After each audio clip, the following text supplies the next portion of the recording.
just a bloke in a bar.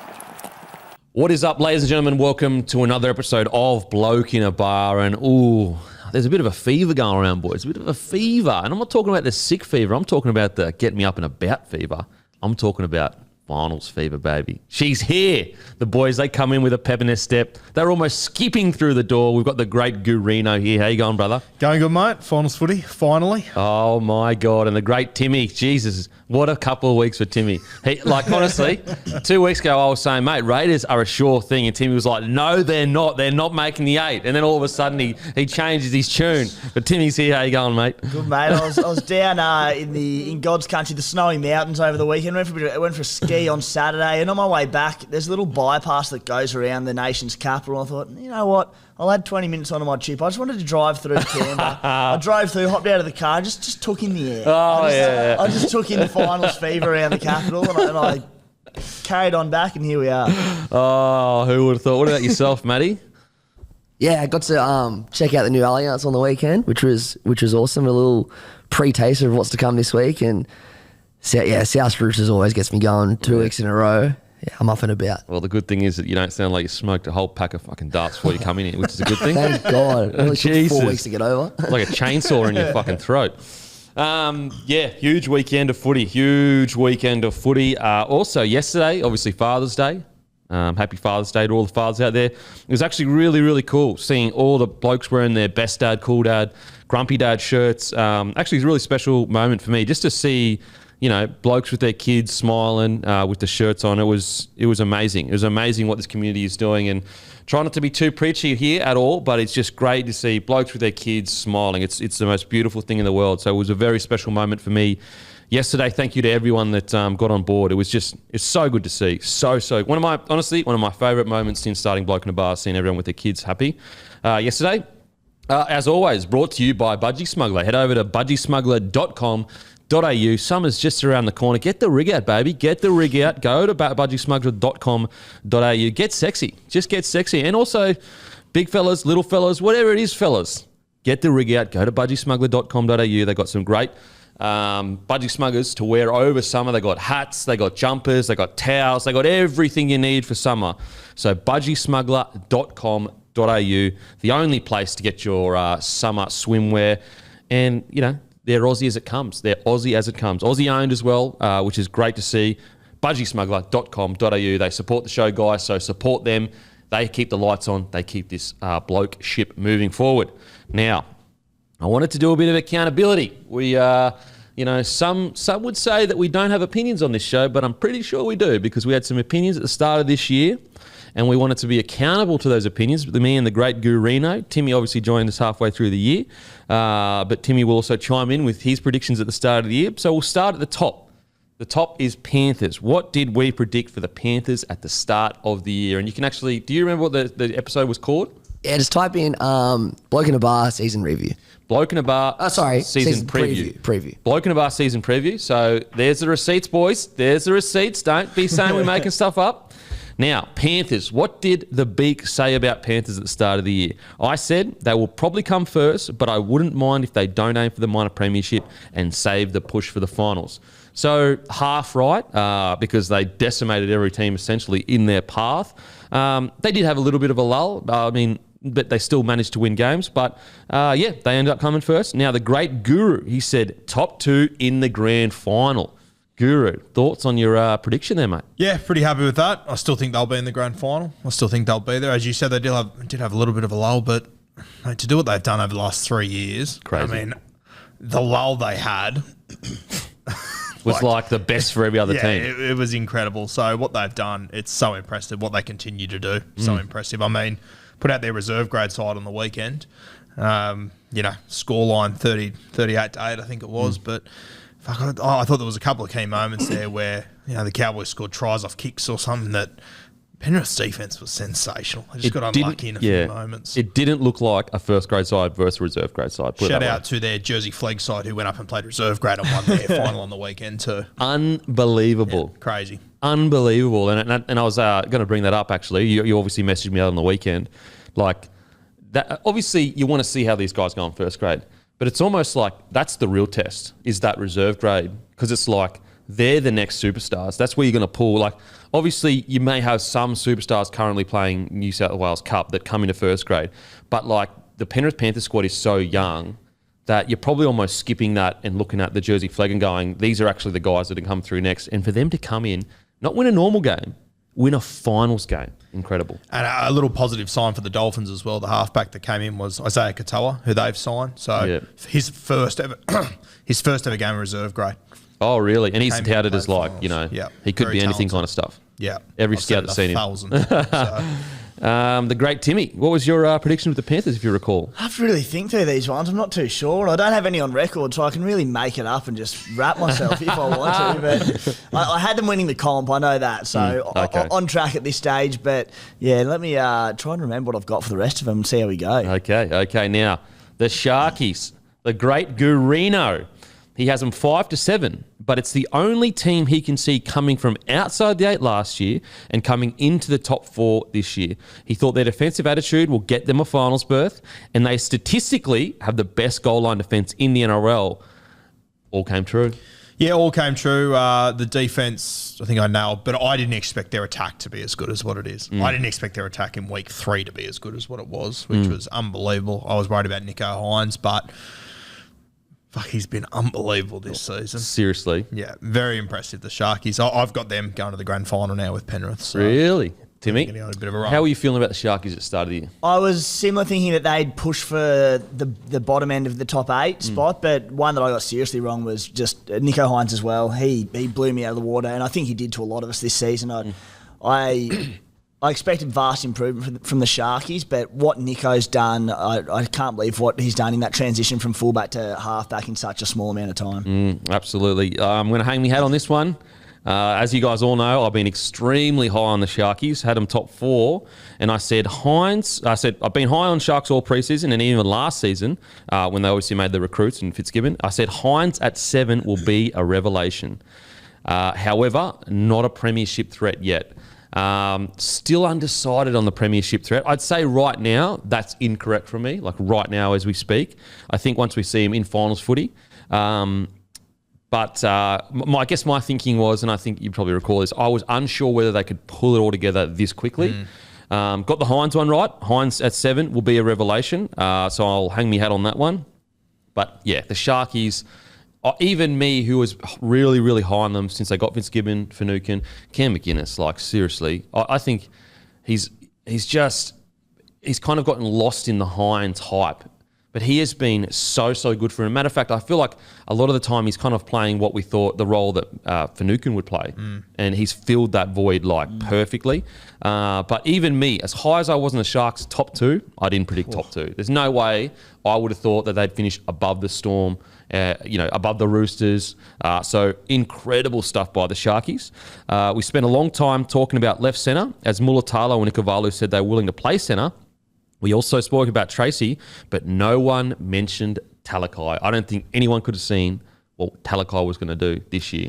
Yeah, I always knew Talakai was extremely talented. We spoke about it last year, but I thought it'd be as a back rower. 100%. I didn't think he'd be able to do it as a centre. And I think the greatest credit to Talakai is that, they've got all the highlights and everything, but my biggest worry him at centre was defence. And over the last years, he had shown that he had been very inconsistent there. I think he's been one of the more consistent centres in this competition, and people expect tries and try assists. I think he's averaging 150 metres per game. Yep. At centre, that's outrageous. Yeah. He's seriously, you could argue he's been one of the most consistent centres all year, and the only reason he's not getting the hype he deserves, obviously Origin, he didn't have the best game, but also he had that one crazy game, and now everything is measured against that. But if you actually go back and look at his stats, seriously, one of the most consistent, maybe Valentine Holmes. Oh, well, even Valentine Holmes after Origin went a little bit quiet. He's up there. I believe he's been one of the most consistent outside of obviously Origin. Timmy, what do you think of Talakai? Did you see this at all? He was flat out making the 17 at the start of the year. Round 1, he played 21 minutes off the bench. Round 2, 50 minutes off the bench. From there, he made that transition to centre, which... Again, credit when due to Craig Fitzgibbons. That was a pretty bold play because of the depth they had in the outside backs to do that. What a decision. And as I said, at the start of the year, if he wasn't the 17, there wouldn't have been a heap of pushback because of the depth they had in the forward pack. So amazing. And also, and this is just to be real, like his consistency was an issue for me last year. Like I was like, is this guy ever going to fulfill this crazy potential? Once every 3 games we see him absolutely explode and we're going, holy shit, I'd hate to mark him. But then the next game he's quiet. The next game he might make a couple errors. Whereas this year, it just shows you how important, and it's no knock on past coaches, but Craig Fitzgibbon, every player, he's just honestly just squeezing the potential out of them. And put it this way, not only has he been one of the most consistent centres in the game, he made his Origin debut. Yes, I know it wasn't the best. He still made his Origin debut. To be in the Origin conversation's impressive. Incredible. To get there. Yeah, I remember last season watching him, and he struggled to put big minute games together in the back row, bit fitness. I know he's not super young, but maybe a little bit raw at the time. And he just made some horrible defensive decisions, and a few of them were being a bit lazy, a few of them were just poor reads. And then we only got moved to centre. I'm going, it's arguably the hardest defensive position on the field. Well, I think it is for defensive reads. How's he going to cope out there? And he hasn't missed a beat. Crazy. And it was funny, like the first few weeks you could see teams targeting him. By week 5 and 6, you could see teams are like, well, fuck it, we can't do it. Yeah. It's not going to work for us. And I mean, you also take into consideration, if you would have said to me at the end of last season, who's been the Sharks' best back this year, I think I would have said Connor Tracy.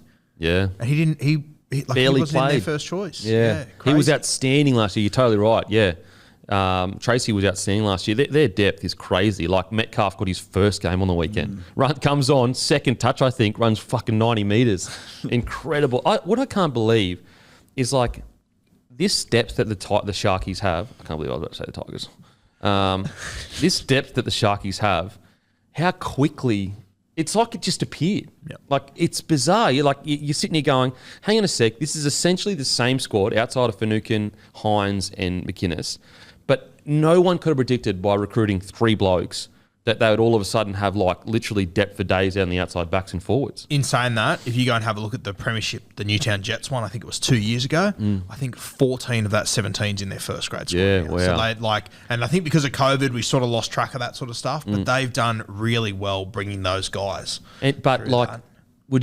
I don't think any of us would have said at the start of the year they would have this much depth. I know for sure, but when you look in hindsight and you look sure. at the way the Sharks have dealt with it, it's been done very well. Yeah, that's a really good point. I mean, what was it? The great Magoulias a couple of years ago. Well, he's back at Newtown now. Oh, is he? Yeah, he's playing there get again, him back in the squad. You need the great Magoulias in the squad.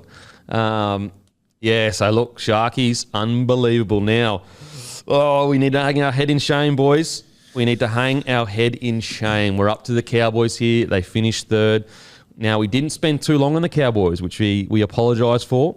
The great Gurino, wooden spoon favourites, questioning Todd Payten's decision that he can't understand. Can't understand why no drink water. High on Cotter, though. And in your defence, you did predict Cotter would make his Origin debut, and he did. No, I'm sure they're all aware of that. It's all a billion times. So, mate, as you said, we didn't spend much time on them. I don't think anyone spent much time on them. It's crazy what they've done. I mean, I think we both heavily questioned Todd Payten leaving Drinkwater out, and I think we were right in hindsight. But I think what Todd Payten did got the best out of Drinkwater. I'm not sure if Drinkwater is the guy he is now, if he would have been given that fullback jersey at the start of the season, to be honest with you. So, well done to Todd.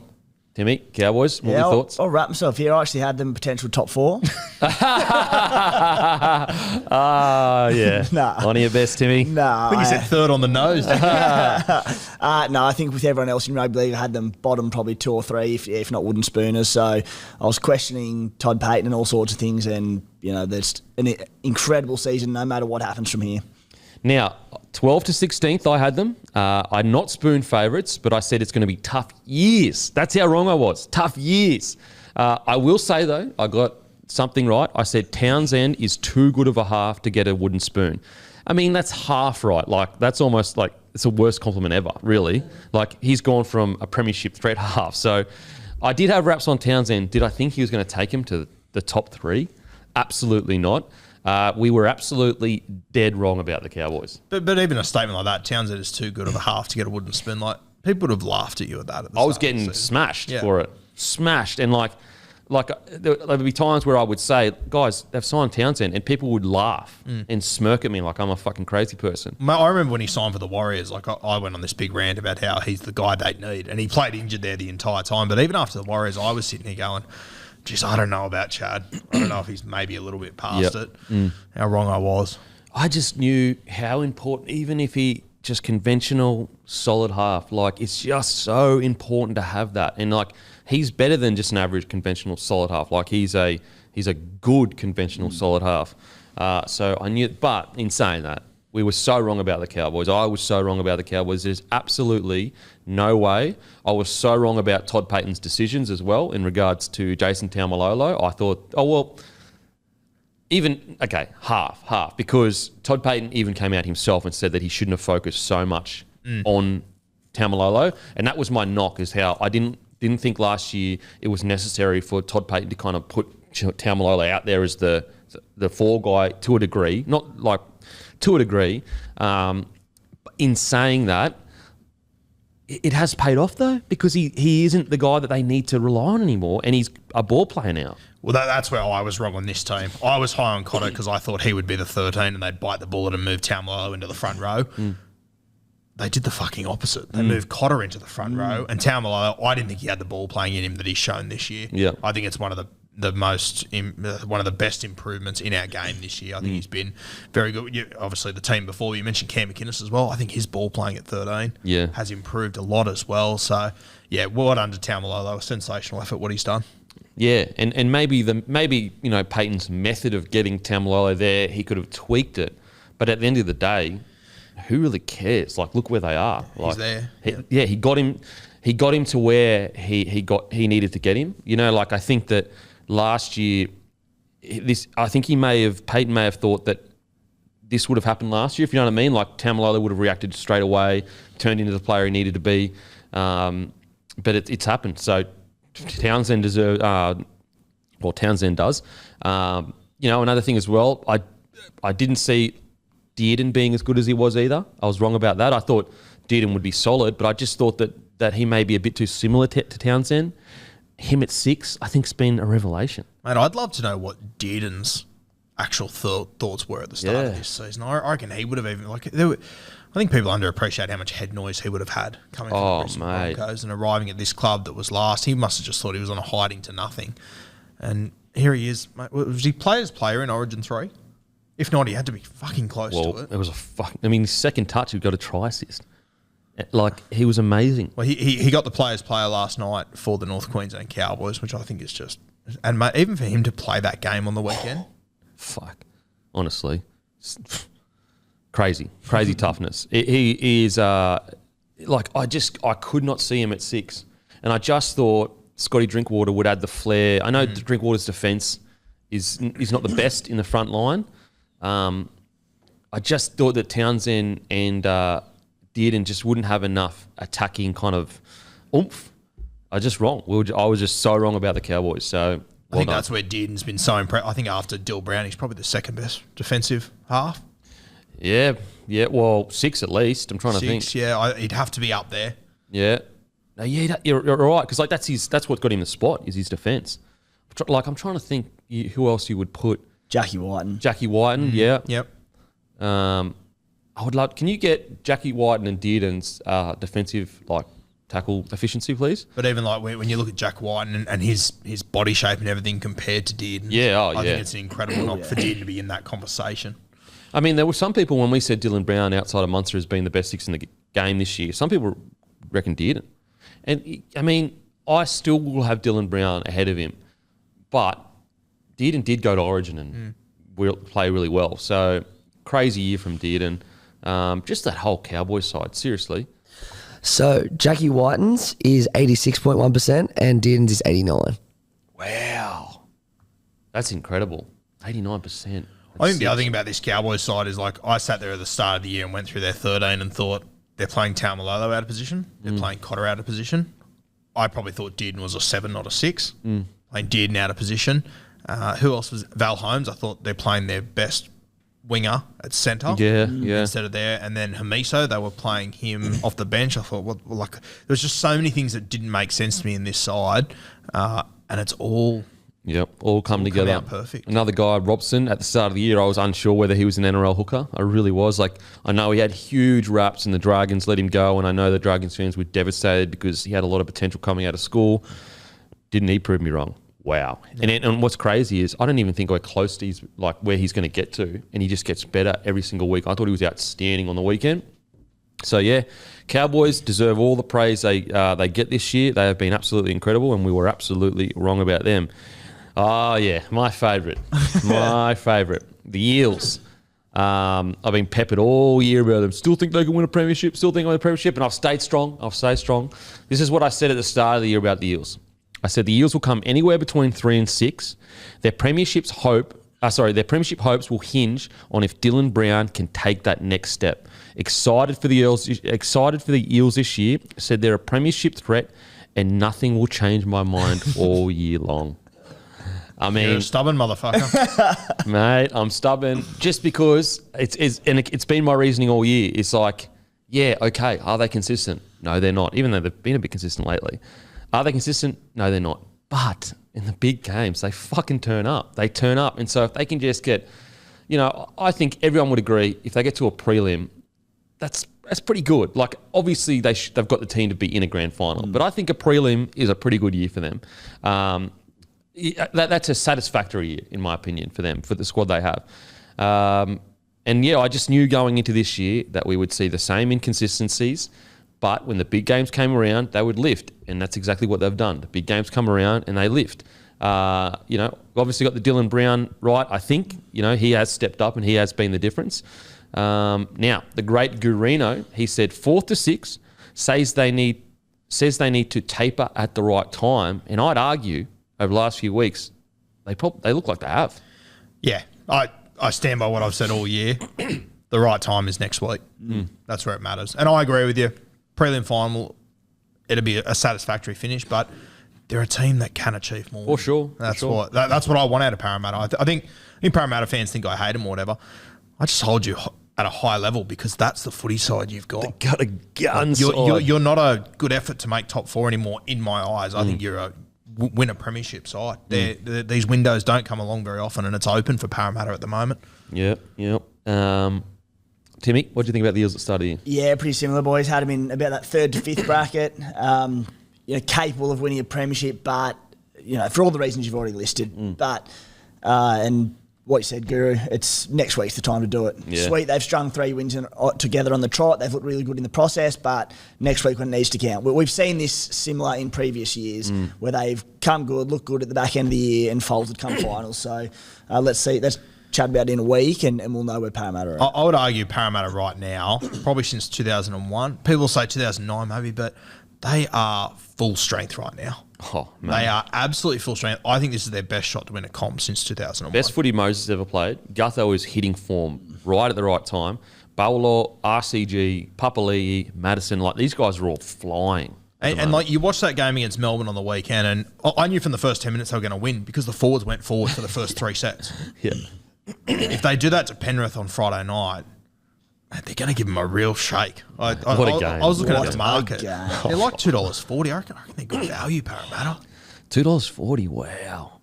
Wow. That's crazy. I personally think, I understand what you're saying, Tim, in regards to, we've seen this before where they, come into finals, they start playing a bit.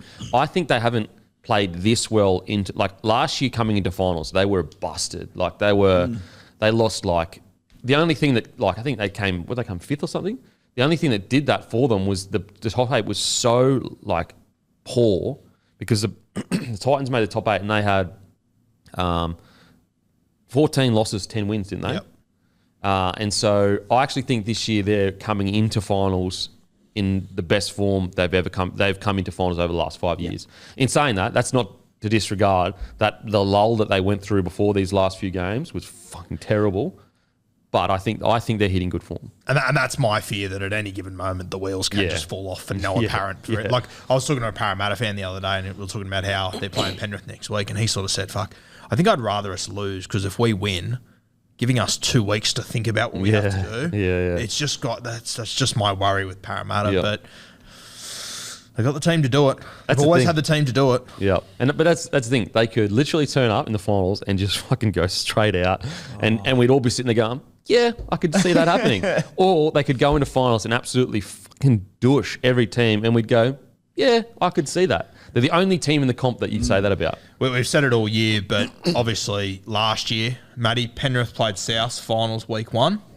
South won, pulled the upset, and then they met each other in the grand final. If we can get that again this year and get the Western Suburbs grand final, it would be unbelievable. It'll be one of the biggest grand finals. And I feel more confident about Parramatta beating Penrith on Friday night than I did about South beating Penrith a year ago. Yeah, that was a bit of a shock. I didn't see that coming at all. Yeah. The South beating, and that's the thing. Like a lot of the fact that the Penny Panthers are such big favourites. It's like, hang on a sec, like they were a much better side than the Rabbitohs. They pumped Rabbitohs by 50 in the middle of the year last year.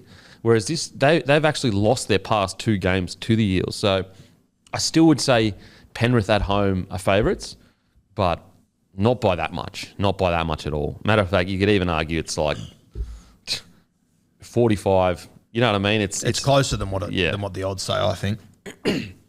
I'd probably go 45, 55. Like that's how close Penrith I would have it. And Penrith is 55, obviously. Now, onto the Storm. I said, I'm concerned about their depth in the middle, but I said they will still come top 3. I also said in, like, I think a few episodes later that if they are to go well this year, Nelson Solomona needs to have essentially the best year of his career. So didn't make top 3. Wrong about that. Depth in the middle, I feel like probably right about that. But, you know, what's crazy is that they're still a premiership threat. Guru, what'd you say? They'll make the top 3, and in a bad season, they'll finish 4th. I'd say probably by Melbourne standards.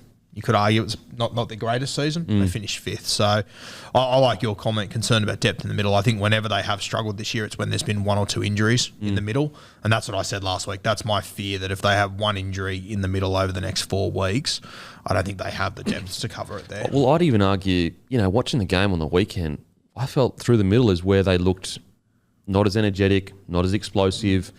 They just didn't look as mobile. They have this, Harry Grant that's 9 that can just break games open. And any time he got out, the Storm looked dangerous. But if he's not getting out, they just don't have momentum compared to the Eels. And, mate, the only time they get on the front foot is after Brandon Smith runs. Yeah, and he can only do so much. Brandon Smith can't do this for a month straight. I don't think. It's a lot on him. And then they played him off the bench. Yeah. What did you say about the Storm at the start of the year? I had them top 4 for sure. I think they've probably had a couple of excuses this year. They've struggled to get their spine together often. Obviously, I think a lot of ifs and buts, but if Pappenhausen didn't get injured, I think they are comfortably top 4. It hasn't eventuated that way. They've just missed out on that spot. And, yeah, as I said, they'll still be in the fight for the finish, but again, they're also one loss away from going straight out the back door. So crazy. And they're playing their bogey team, the Raiders. And also, Hughes is under an injury cloud. He may not even be... Yeah, are we expecting him to be named? Do we know anything? Or I think if I'm Storm, I'm just fucking naming him. Like, and if he does his calf, he does his calf. Like, I know that's super not good for the player, but I think even Hughes would want to play. Like, if I do my calf and I'm out for 6 weeks, so be it. I cannot believe the fixtures we've got this week. Oh. All the rivalries. Like, it's like start of the season script type thing. Yep. They've just, every good rivalry is just about eventually. And it's like probably like the least, great matchup out of them is probably Cowboys Sharks, but they're the 2 Cinderella stories this year.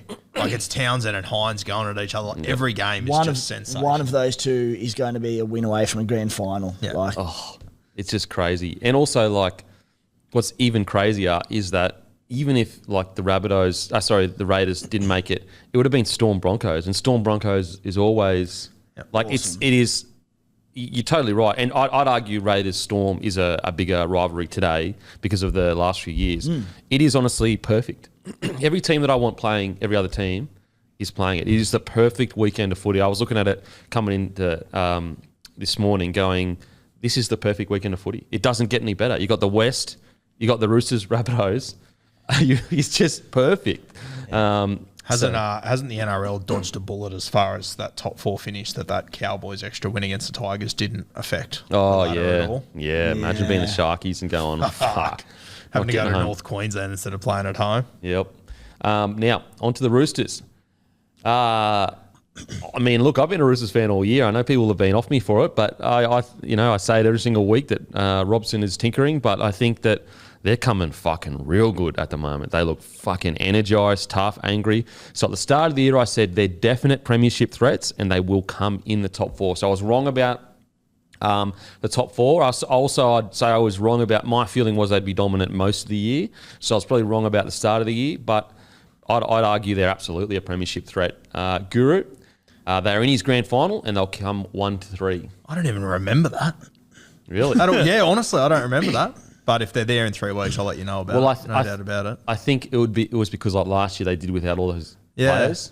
And so everyone was high on the Roosters going into this year going, wow, if they can do it with all those injuries, imagine what they can do this year. And what's crazy is they've actually finished lower this year than last year. I do remember the start of the season being very high on Luke Keary, so it probably does make sense. We'll come 1st to 3rd. What have they finished? 6th? 6th, yeah. So a little bit off the mark there with the Chooks. But it's been a bizarre little season for them. Yeah, it has been. And look, I would actually probably chalk this up half right in my regard because I said definite premiership threat. And if you had asked most people halfway through the year, you would have said, nah, they're done. They're not going to win a premiership at all. So I'd say half right about the Roosters because of the form they've hit. What did you have, Timmy, with the Roosters side this year? Had them as a top 4 side, premiership threat for sure. I think both you boys are right in a sense in that, yes, they finished 6th, but you'd also argue they're close to the second.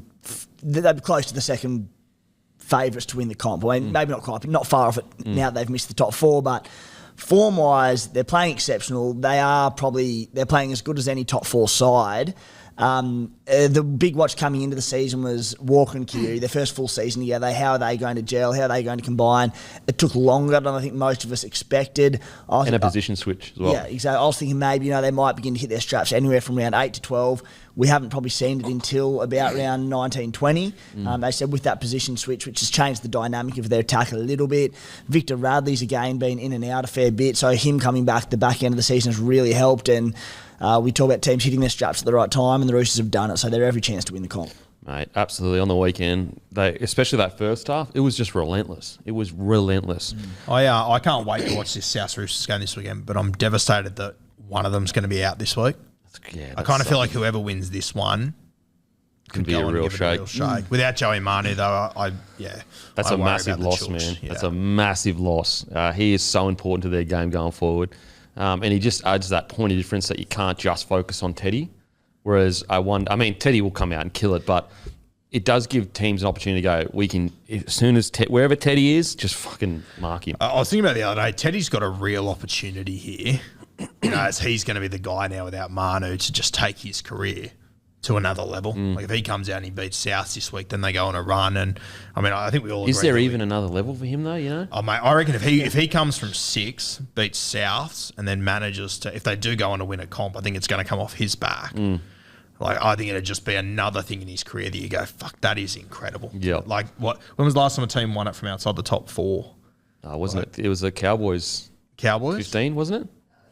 No, it was a long time ago. A long time ago. Yeah, like I reckon Teddy'd be looking at this as a really good opportunity because he's got a team to win it. What level does he go to though? In the sense of like, do you start saying? Well, Billy this is where Slater? you start to go, okay, like.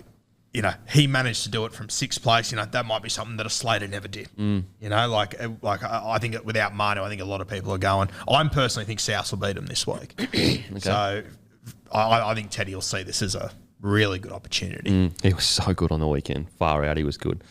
Okay, now on to South. I said they're the biggest swing side in the NRL. Even though they made the grand final, I reminded people they actually floated between 4th and 8th last year, and thinks they'll finish between 4 and 8 this year. I think it's pretty bang on. I think that they're definitely not the team they were last year, but they still have that little bit of magic, and they just hang in games. Like, I don't know how they were still in that game on the weekend. They were thoroughly outplayed in the first half, but they managed to claw their way back in without Cam Murray. They just have this little bit of magic about them, and it's like you can't train it, you can't measure it, you don't know where it's going to come from, but it can just hit you all of a sudden. Latrell has it, Cody Walker has it, And so you just can't count the guy. You cannot count South out. You cannot count South out. Now, the Gurino said, also, you've got him at 4-8. Concerned Demetrio and how he handled the grand final. Huge concerns over left centre with Paulo, although we've unearthed Tass. I think we're both high on Tass. Yeah, we're both very high on him in the pre-season. We were worried about Paulo playing centre there. That's pretty bang on. Yeah, the Demetrio stuff. I remember sitting there watching that grand final last year, and you had Wayne Bennett who was sitting there. He looked like he was half asleep during the game, and Demetrio next to him was just panic stations. And I remember thinking, that's not good. It's gonna be such a swing in blokes. And I did a podcast the other day on mine about Demetrio. What he's done this year, I think it's been unbelievable. Like Junior Satola won their players player the other night, good. and I think he was a cracking pick for it. Yeah. What he's done with him. Campbell Graham, even your Tane Milnes when he comes in, Isaiah Tass when he's come in, it's been incredible. And you think about where Wayne Bennett has been in the past, and then when he leaves, clubs turn into an absolute tyre fight. Oh my God! It's an absolute shit fight, yeah. And just about the only year where it hasn't been a disaster the year after is the year that he left Brisbane. You guys finished 8th. He got beat 50-0 in the finals, and then you went spoon. After that, that was the closest year ladder wise where it hasn't been a complete shit fight. I reckon South Sydney are they more dangerous this week than what they were this time last year? Do you reckon? I didn't have them beating Penrith in any way, shape, or form week 1 of the finals last year. It's hard to say because it's a very different side, but it's hard to say because they made the grand final, so I'm tainted by it. Yeah. I see them as a grand final side, and I forget the feeling of what I thought about them in the top 8 last year. So I don't think it's too unreasonable to say that they don't have Reynolds out. Yeah, I don't know. They lost Wayne Bennett, which is massive. We know the history. When you lose Bennett, you should struggle. They also lost a halfback, Matty, 6 prelims in a row. Adam Reynolds, something ridiculous like that. In a row, but yeah, 12, 13, 18, 19, 20 were all lost prelims. Unbelievable. To go to prelim finals with that halfback the entire time. They replaced him with a rookie. He'd played one game of first grade. And then also, we spoke about it all year, Dane Gagai. I mean, we're still at finals, and I'm not sure if they've replaced Dane Gagai yet. Oh, yeah. So it's still been a working project as they've gone, and they've just made it work. I've been so impressed with South Sydney. And if we go back to the tapes of the first few weeks, there was probably another 3 or 4 games they could have won there if just little things went their way. Yeah. South lost 3 golden point games this year. Yeah. And Trell's been out. How long did he spend Trell was out for 12 weeks, I think. 12, 13 weeks. Quite a while. So, yeah, he's had to deal with a lot. So, Demetrio deserves a lot of raps. Actually, here's a bit of a smoky for you. I know you're probably going to say no, but let's just say they go on and win a grand final. Would you say Demetrio would be a smoky for Coach of the Year? If they win a grand final, I think he should be Coach of the Year. You reckon? Over Peyton and if they win a comp, yeah, that's the only one that achieved what they set out to do. And what do we have? 4-8 last year. Yeah, I think it's incredible that they've made the finals. To be honest with you, when you consider everything, yeah. Taken in, you also consider with their forward pack, Wayne Bennett is renowned for getting the very best out of whatever forwards he has. And I remember when Wayne Bennett had this Bunnies team at the start of last year, I was looking at it going, the pack's going to struggle. Surely the pack doesn't have what it takes to go with these top sides. They did. He's left. Mate, half the forwards have got better. You got to remember as well, start of the season, he made a tough call. He needed a new captain. He had Cody Walker, he had Damien Cook, who are both in their 30s, very experienced. He picked a 24-year-old. Yeah. That could have teared the club apart. Yep. He's managed to just pull them all together and make it work. I'm so impressed with what South have done this year. Timmy, how'd you have South at the start of the year? I really don't remember. I remember going into the season thinking they were a bit of a mystery because of the new coaching. They'd lost their halfback. So I remember thinking, I don't know what's going to come of it. It's been fascinating to see the way the year's played out. In terms of the coach of the year sort of thing, I think they could win the grand final. And while there has been a few roster changes, it's a team who came agonisingly close to winning a grand final last year. So if they do it this year, it's all right, massive achievement, but I still don't think it compares to what, say, a Fitzgibbons, especially Todd Payton, what Todd Payton's done at the Cowboys. I think it has to go that way. And then in terms of who's a better side this year to last year, Bunnies, this same stage, I still think it's last year's Bunnies. I think they're a more well-rounded team. I'm a little bit worried at just the reliance on Latrell Mitchell. I know they've been good as a side, but when he wasn't there, through that big period this season, they were just so ordinary. For that reason, I think Latrell just has to have a massive game for them to make a run through these finals, and there's no reason why he can't. I will say, if Cam Murray misses out in this game, I think the Roosters win it because he's just so important. So to that good pack. for them. And just the link, like his ball playing through the middle just opens everything up for them on the edges. Where do you have him, Matty? South, your team at the start of the year? Yeah, I wrote in my notes my later at the start of the year, and I had South at 5th. At 5th? Yeah. That's pretty close. Pretty close. Yeah, so South, look, honestly, even if they lose first round, I don't think it's that negative of a year. I really don't. Like considering where the club could have been, even, let's say they had no injuries all year, it would still have been hard losing Reynolds, Gagai, Bennett. But they had guys like Latrell out for ages.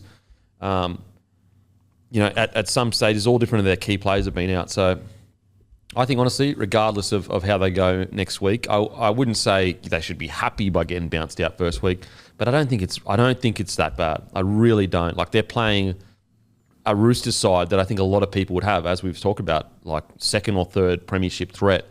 If they bowed out to, say, maybe a Raiders or something, no disrespect, then I guess you could be like, oh, okay, they probably should win that game. But yeah, Roosters, I don't see any shame in that. I think the other thing to just consider with South is like last year, I know we've had this conversation before, but like I believe the game was a little bit different.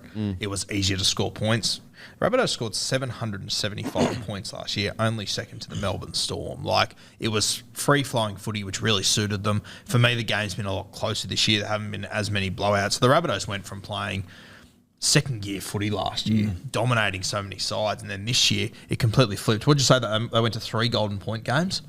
Like 3 golden point games and lost to Penrith on the bell. Yeah, so like they didn't play a heap of tight footy last year until the finals. This year they've played tight footy a lot this season. So once again, Demetrio, an incredible knock. That's a great shout. That I think we sort of, because we're getting so deep into this season, we forget about last year. And it truly was a unique season in the history of rugby league, with all the smashed records, point scoring wise, and how well it suited the Bunnies. So I think, maybe we were, a lot of us were putting our predictions in and what we thought based on last year in that game. But you're right, mate. The game has changed, and the Bunnies, last year's game style of footy suited them more than this year. And as you said, there's a reliance on Latrell Mitchell this year, but last year there was a reliance on Cody Walker. He had 40-odd try assists last year. So it's like they've had to change and tweak so much and make it work. And I mentioned before, your Suaalii, your Campbell Grahams, your Coleman Tungies. Yeah, been great. Jairo. It's been incredible how it's all played out. Yeah. I agree that obviously the game was faster last year. I think it's a mixture of a game changing. I don't think it's changed as drastically as maybe you do. I think it's a mixture of that, but also the top 8 sides becoming better. So like the last year, there was literally only like 4 good sides maybe. This year, like anyone in the top 8, in my opinion, can win the comp. And I think so a mixture of that has made it more challenging for the Rabbitohs. Well, just for example, the team that has scored the most points this year is the Melbourne Storm, 657. Last year, the entire top 5 teams had scored more points than the Melbourne Storm this year. And so, but I think that's a mixture of game changing, but also the bottom teams were so not good. But I can understand. It's not that it's unreasonable that you think the game has changed drastically.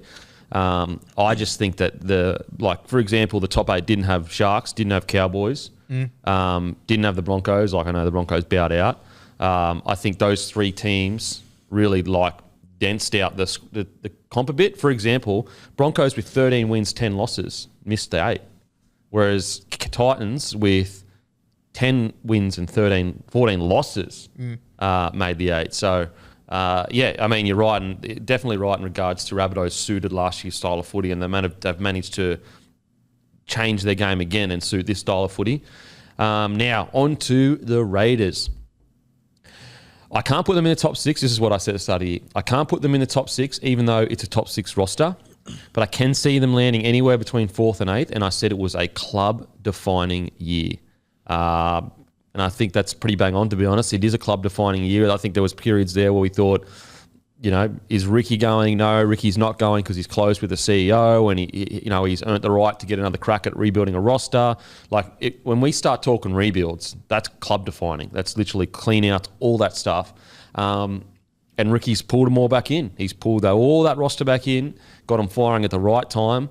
And I think you can say that, the Raiders are crawling their way back into, I feel like Raiders of the last decade, or maybe the decade before the grand final, they'd have these good years and then they just fucking fall off a cliff and they'd have to rebuild everything again. Whereas I think this time they almost catch themselves before falling off the cliff and they'll climb much quicker. For 10 years or something, we went in the 8, out of it, in, out, and you're spot on. It was just it was so up and down. Yeah, it was like, oh, fuck, we're building something nice here, and then just crash out. Whereas this year, I think it's a testament to the squad for sure, but also I think it's a testament to Ricky's maturity as a coach and also just getting runs on the board of managing to go, okay, there's certain things that I can give a little here, and take a little there, and he's managed to get them firing at the end of the year. I think it's outstanding year for the Raiders, the way they finished. Guru, you penciled them in for 8th spot. Yep. What a call. Boom, on the money. Yeah, you get the Sharpie out and go over the pencil there. Happy with that one. But I agree with your sentence that you can't put them in the top 6, even though it's a top 6 roster. I think I had Raiders and Dragons. They were my two teams fighting for that 8th spot. Apparently I leant towards the Raiders, which is good to see. But yeah, it's just such a good footy team on paper. Oh, mate. I even think 8th, it's a great achievement to make the finals, but I still think on paper they're better than 8th.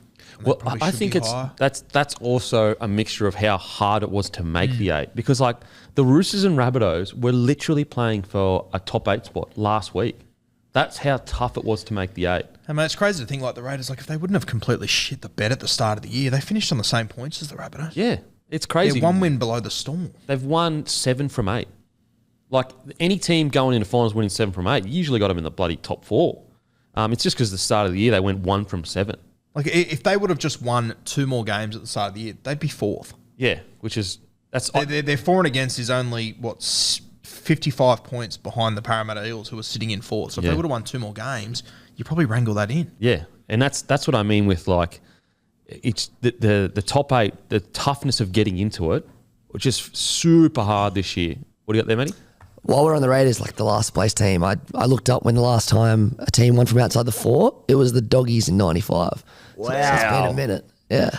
The Doggies in 95. I had Darryl Halligan on my podcast a few years ago, and he said that they had a game against Newcastle. They got beat 40-0. They got smashed. And they had 8 weeks to go in the season, and they hired a boat. They just filled it with piss.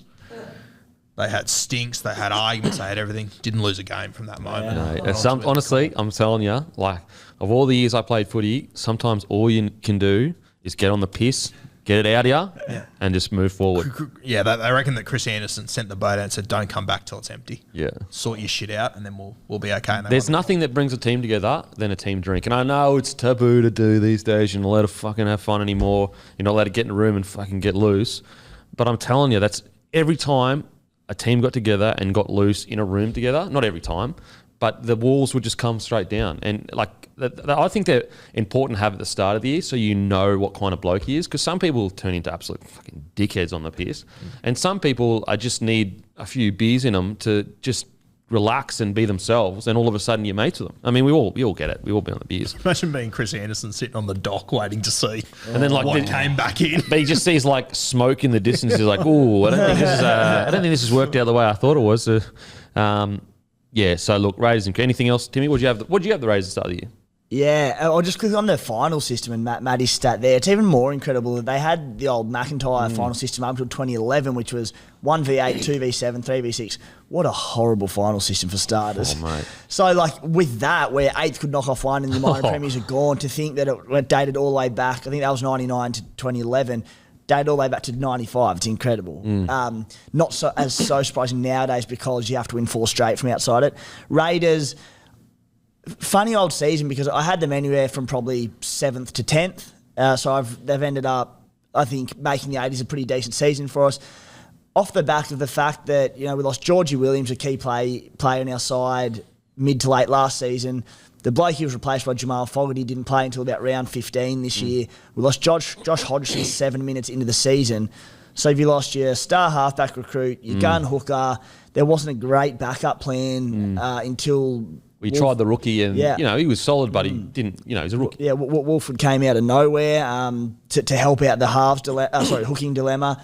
So all these sort of things went against us. I was pretty confident that the depth in the forward pack from the word go was going to take us a reasonable way and handle a lot of setbacks. I still worry...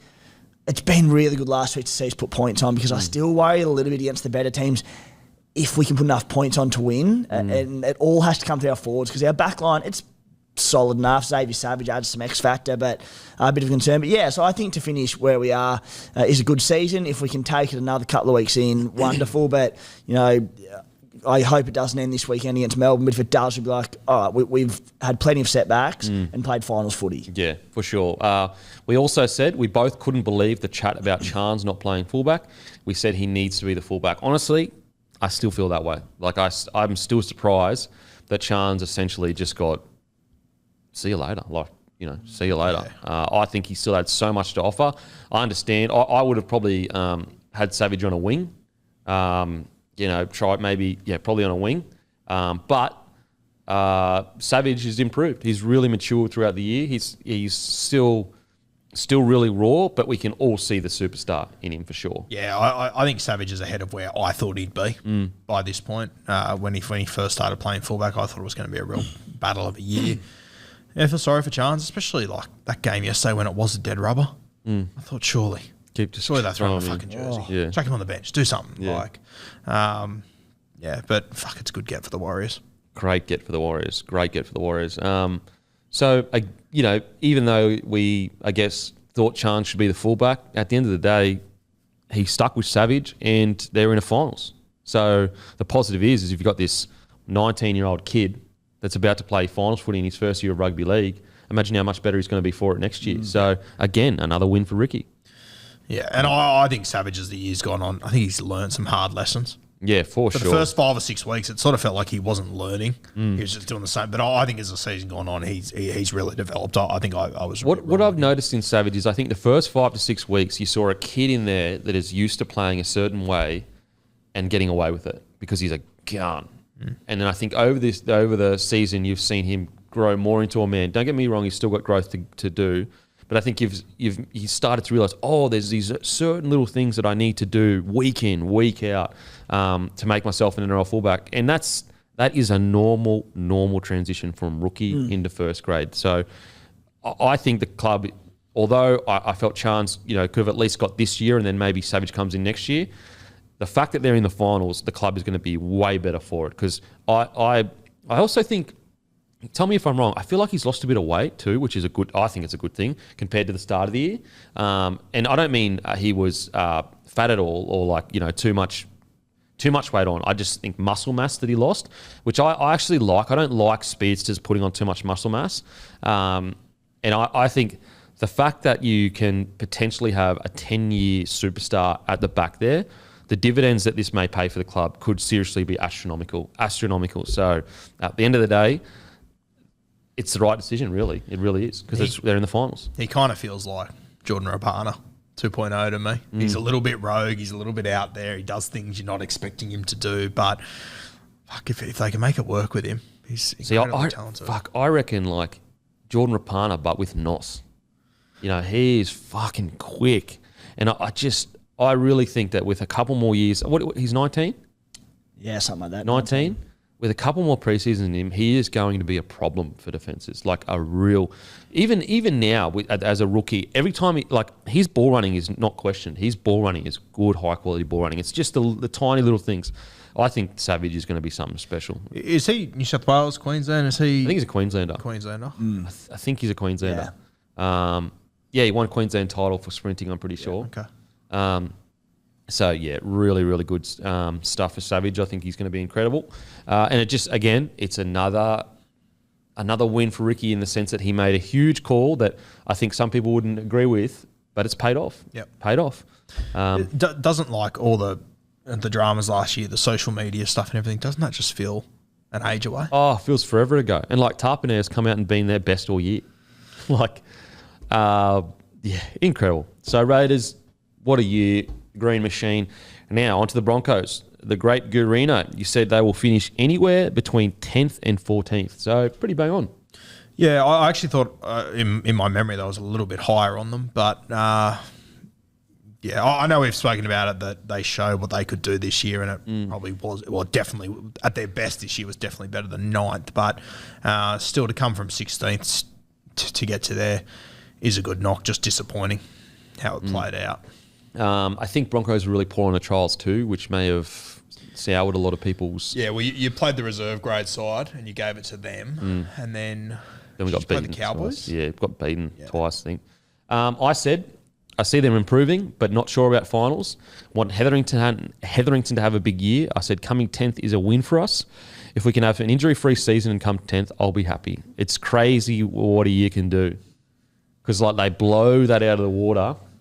And, not happy with 10th.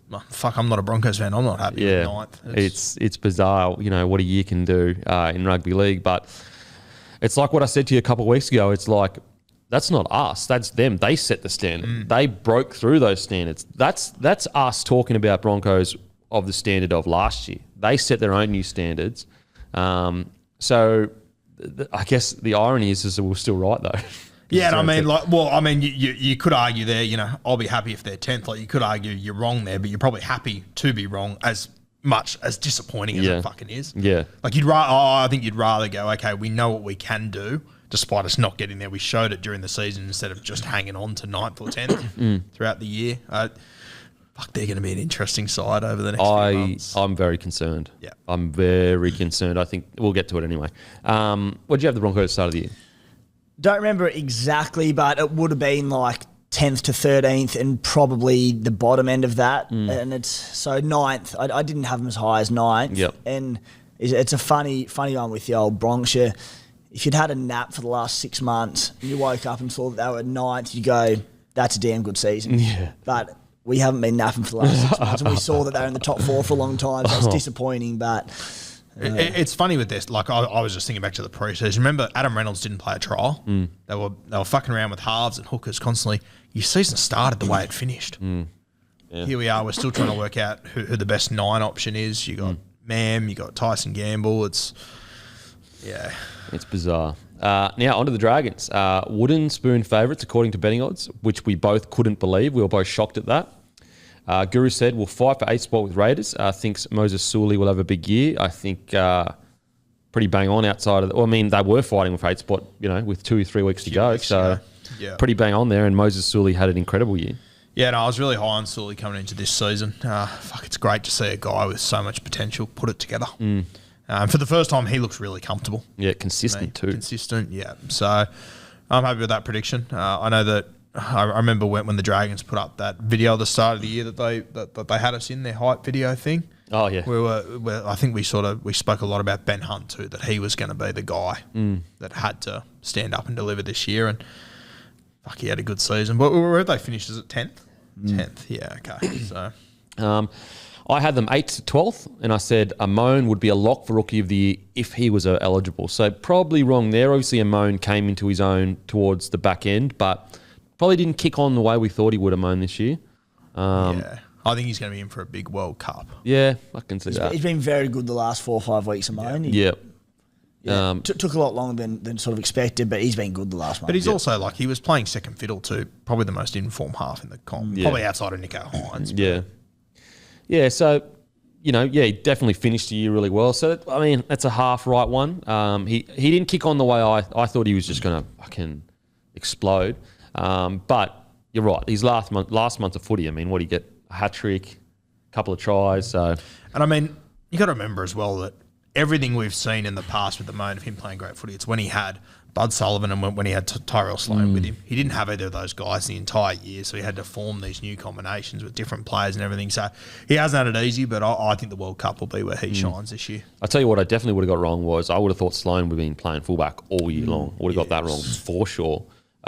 Timmy, what did you have the Dragons? Yeah, I wasn't very high on the Drags to start the year. I would have had him probably 13th or 14th. I know you saying when it was sort of first started out on here, don't even know when it was, maybe around 4 or 5 or something. But and you blokes were a little bit certainly hotter on them than I was, and I just thought their roster was very plain. And to be honest, I still think their roster's pretty plain. So I think for them to finish 10th, I think that's a more than satisfactory season. I think.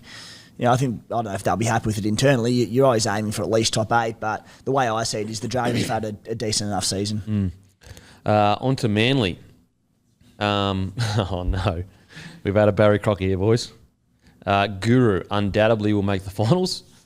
And myself, I said, can challenge the top 4. We were both talking about how you won't be convinced until they play the big team. So we were seeing it basically. We need to see them play the top tier sides before we get convinced of where they'll go. But I'd say we probably got this one. Well, we definitely got this one wrong. Yeah, definitely got it wrong. And now, as always is the way with Manly, they've got so much money invested in these 3 superstars. And when the biggest superstar goes down, you throw the script away, even though I thought they handled that really well, losing Turbo. But, mate, I'm happy to wear this one because I don't think anyone could have possibly seen what happened over the last 2 months. What's going on at the club. Oh, my God. Yeah, it's unbelievable how it's played out, and I kind of feel like it's only starting. Yeah, I think we're about to see something pretty something's going to happen. I mean, we know, we can see the reports in the paper. Anyway, we'll get to that. Timmy, Manly? Yeah, I think you nearly, at the start of the year, need to have a Manly with Tommy Turbo and Manly without Tommy Turbo. And if it was from the start of the year and you're saying, all right, Tommy's fit the whole year, I would have said anywhere from 3 to 5. And I would have said that if he was to go down injured and miss the majority of the season, I would have had them around, anywhere from about 10th to 12th. I won't say at best, about 10th to 12th, because without Tommy Turbo, there's just... I know they put up some decent performances without him mid-year, but he's just meant so much to that team. They scored almost 300 less points this year than what they did last year. So he's worth 300 points. It's fucking crazy. And like we talk about them having heavily invested in a few superstars, and I think if they lose Daly Cherevins, they can recover. If they lose Jake Trbojevic, they can definitely recover. If they lose Tom Trbojevic, it's like, every chance they're not making the 8. Yeah. So tough year for Manly. Very, very tough year. On to the Doggies. I said they're wooden spoon favourites. I said they've signed well, but I can't see it clicking. I can't see it clicking the trial games. I said if they finish 12th, it's a win. They came 12th. And I think most Doggies fan would say this year is a bit of a win.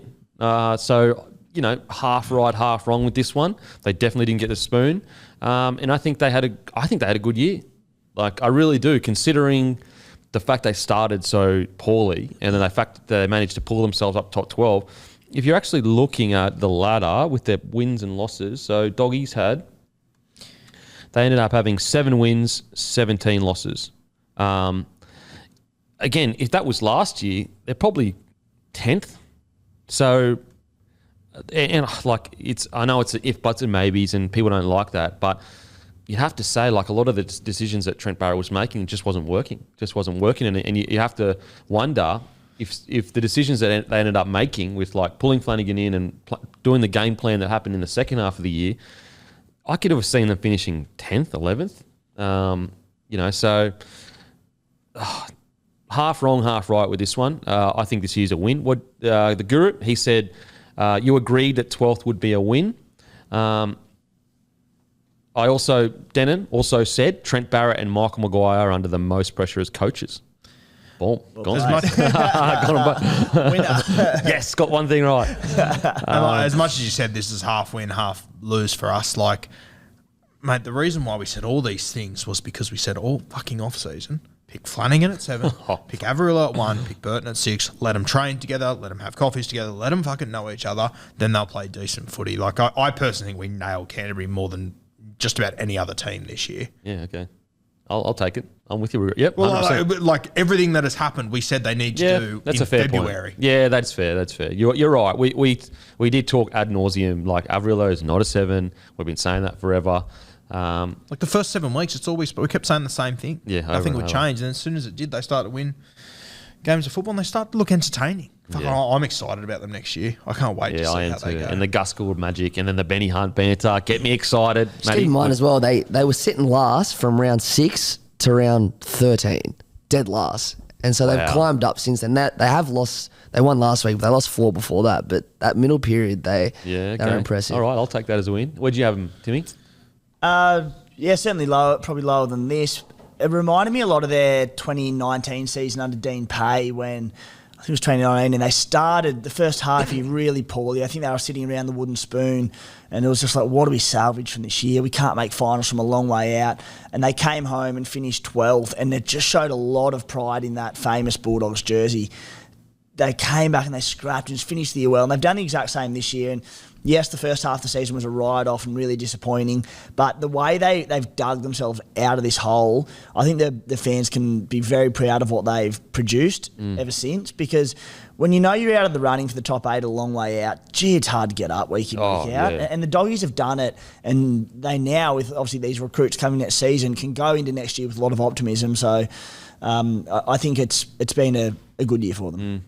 Absolutely, especially with where they've come from. Now on to the Titans. One of Guru's best call. Guru said bottom 4, which was a lot of people were shocked by this. They said, Titans obviously made the finals. Some people even had Titans top 6. People were hyped about the Titans. Matter of fact, I'd say that the Titans, to a lot of people at the start of the year, were the number 1 Queensland side. Now they fall all the way. They ended up finishing 13th, I think. But they were, like last week, before they won that game against the Warriors, they were, fighting for the spoon. Guru, thoughts on the Titans? Yeah, I was pretty high on this at the start of the season. I thought they'd be bottom 4. I kept harping on all preseason about making the finals with a 10-14. It's awful. And you lose. You let go of your most experienced ball player. I thought the writing was on the wall. I get a heap of shit wrong, don't get me wrong, but I thought the writing was on the wall for the Titans this year. Tigers as well, but Titans especially. I'm not shocked at how this played out. I said they could fight for the finals, but I have them actually, around the 8 to 12 mark. So probably wrong with that, because they finished 13th, but honestly, it's a disaster year for the Titans, absolutely disaster. So I'd probably put me in the wrong category for the Titans. Timmy, where did you see the Titans? Yeah, I was with Guru here and had them bottom 4. I think as electric as they were in attack last year at stages, again, I thought I had question marks over the roster, still do. And attack can only get you so far when you defend that poorly. And even when they were winning games last year, there was a lot of wins that were like 40-30. And, they didn't really fix their defence this season. And I have concerns for them next year as well, because their defensive systems are an issue and work needs to be done. They need to completely overhaul their defence. We've said it throughout the whole year. I don't like talking about people getting jobs or losing jobs or whatever. But the fact of the matter is, they need to bring in someone new for their defence. That's in my opinion anyway. I cannot see a world where they roll into next year with the same defensive systems. Surely not. The training, everything. Matter of fact, I'd be sending a spy up to the Cowboys and be watching their training and going, whatever they're doing, we're doing.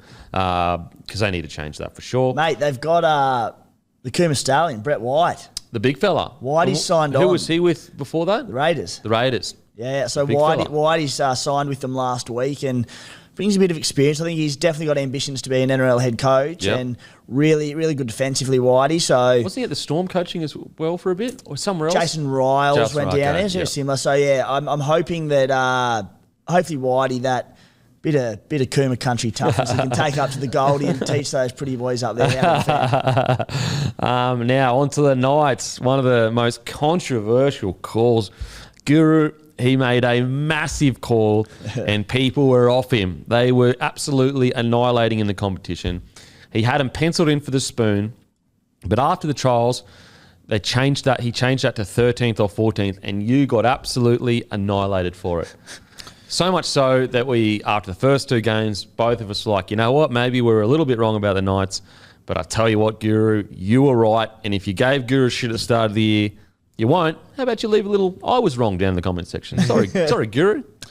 Had to check in about round 8 if Newcastle was on the map still. Hadn't heard from anyone in the weeks after getting it's funny that, eaten alive. But anyway, I thought just the loss. Similar to the Titans had the same argument. The loss of Mitchell Pearce, loss of a key halfback, your experience 7, it matters in this competition. And it mattered more than what I ever expected when you look at the Cowboys and the Sharks as well, gaining a 7 there.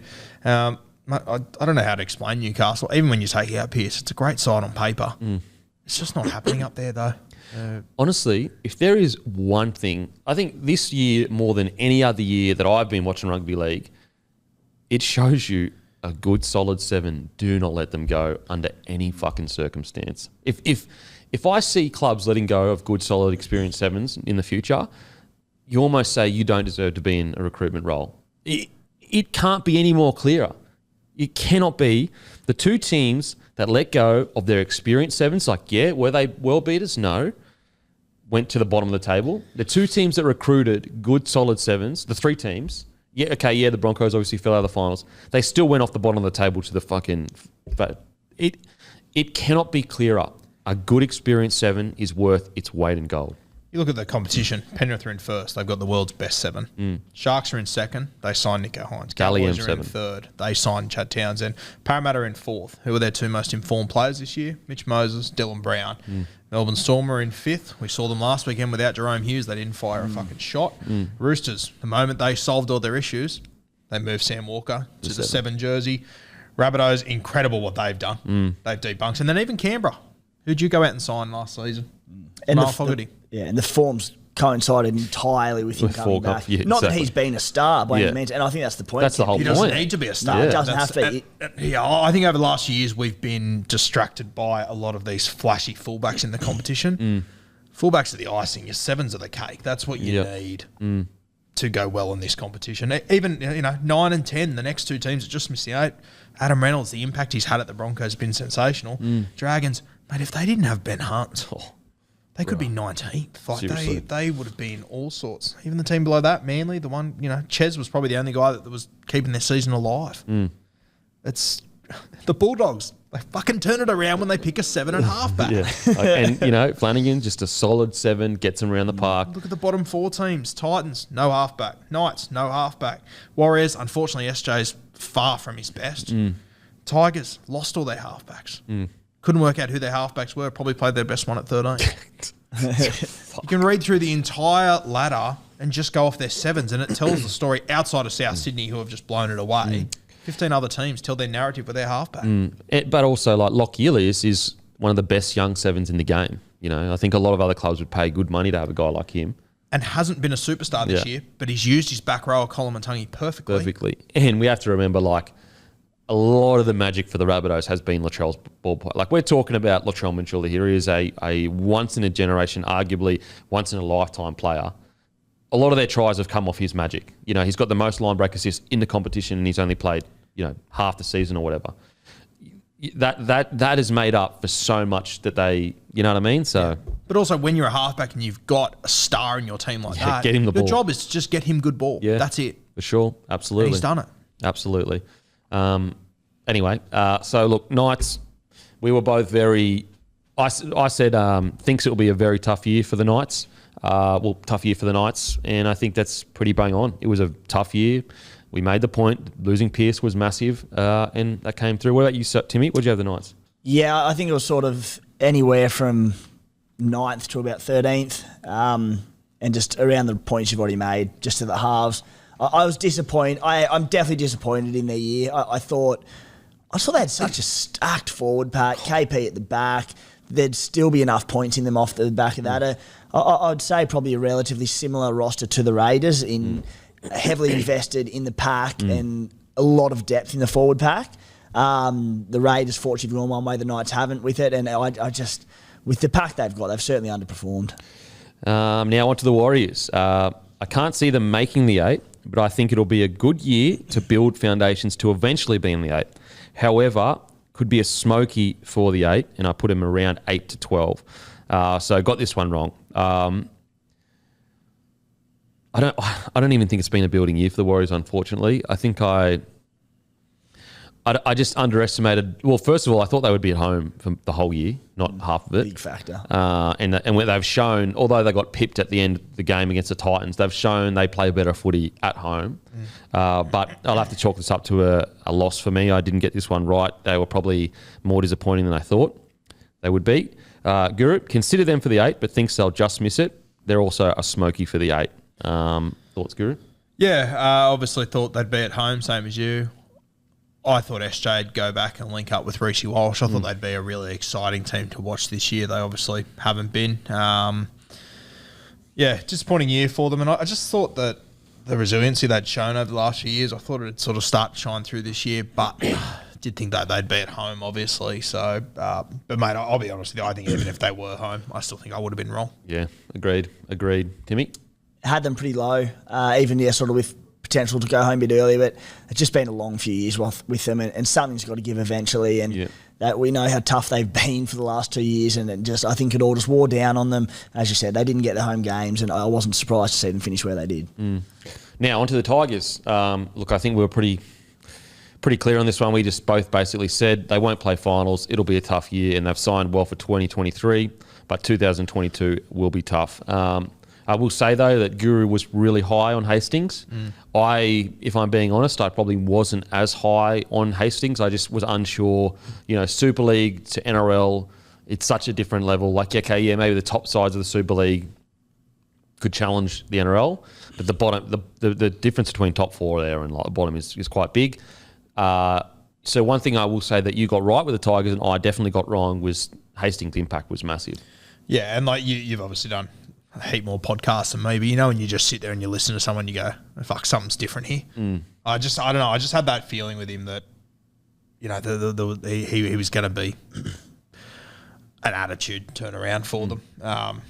He didn't play enough football this year, unfortunately, to have the impact that was necessary. And the Tigers being the Tigers, there's just so much fucking noise every single week that I think it would have been tough for anyone to overcome. But yeah, I thought he had a really good season, and for the Tigers' sake, fuck, I hope they keep him.